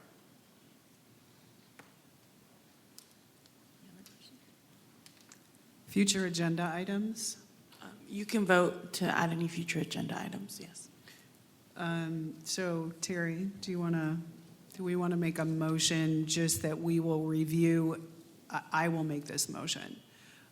We will review any open items for Escondido Expressions at our next regular Public Art Commission meeting. Does that work? The July one.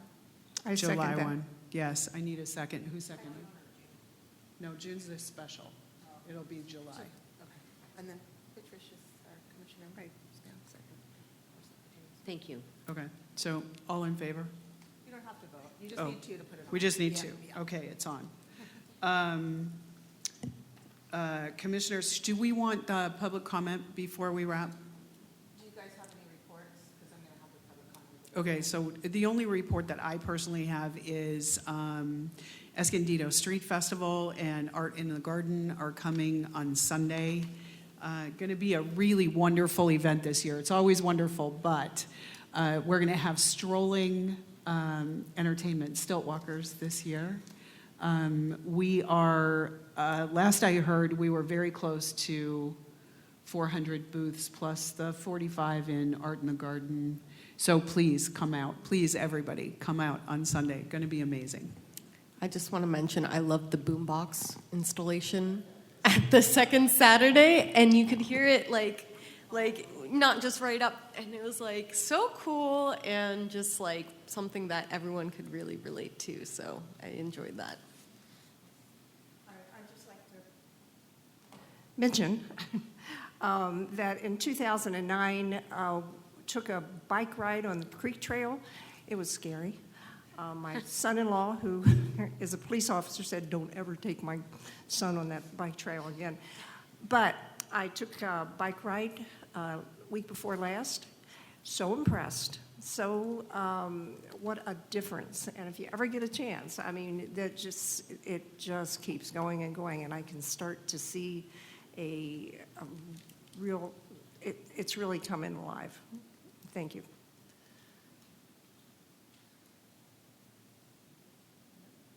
Okay, we do have one public comment, James Stone.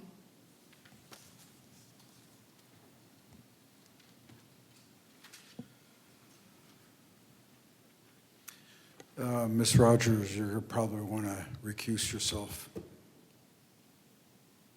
This is about the roundabout project. She's not voting for you. Okay. So thank you very much for giving me the mic and giving me an opportunity to chat with each one of you. Commissioner Ryan, Vice Chair Span, Commissioner Sackfield, Commissioner Martinez, and Commissioner Keller. I would not want your job. The job you're doing is very difficult. The roundabout public art project is very complex. And more importantly, it's going to have an effect in the center of our city for the next 30 years. We hope that whatever you're going to spend $550,000 on will last 30 years. So in 30 years, most of you will be gone. You're leaving a legacy in the city of Escondido. That's a very hard decision. It's a very hard decision to make. I would not want to have to make that decision.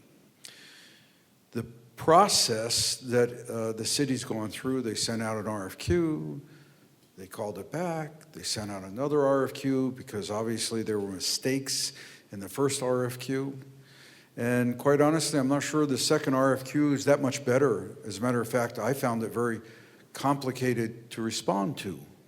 The first RFQ was easier to respond to. There's a number of issues that have not been brought to the forefront to you guys, but the canary in the coal mine keeps mentioning them. The first one is that there actually are a couple violations of the Brown Act that have happened. And the city at the moment is not acknowledging them. Of course, that's not the way the Brown Act works, so we'll see how that plays out. But more importantly, I think that each of you needs to carefully consider the message that you are sending local Escondido artists. And the message that I'm receiving as a local Escondido artist is that my work is not good enough to stand in this town. You have another Escondido artist here who also applied, who was also pushed aside. And we think that it's really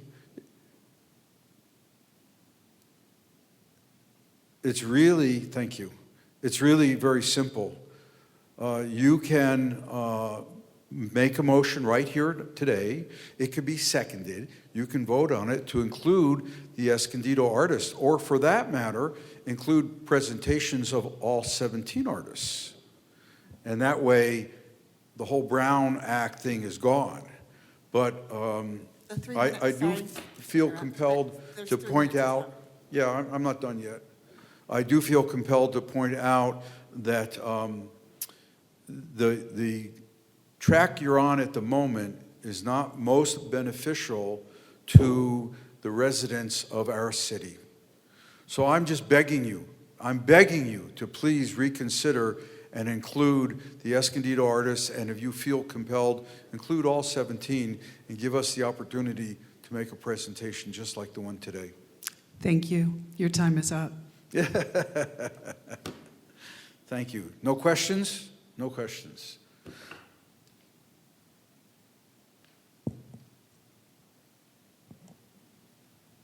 We are adjourned at 6:45 p.m.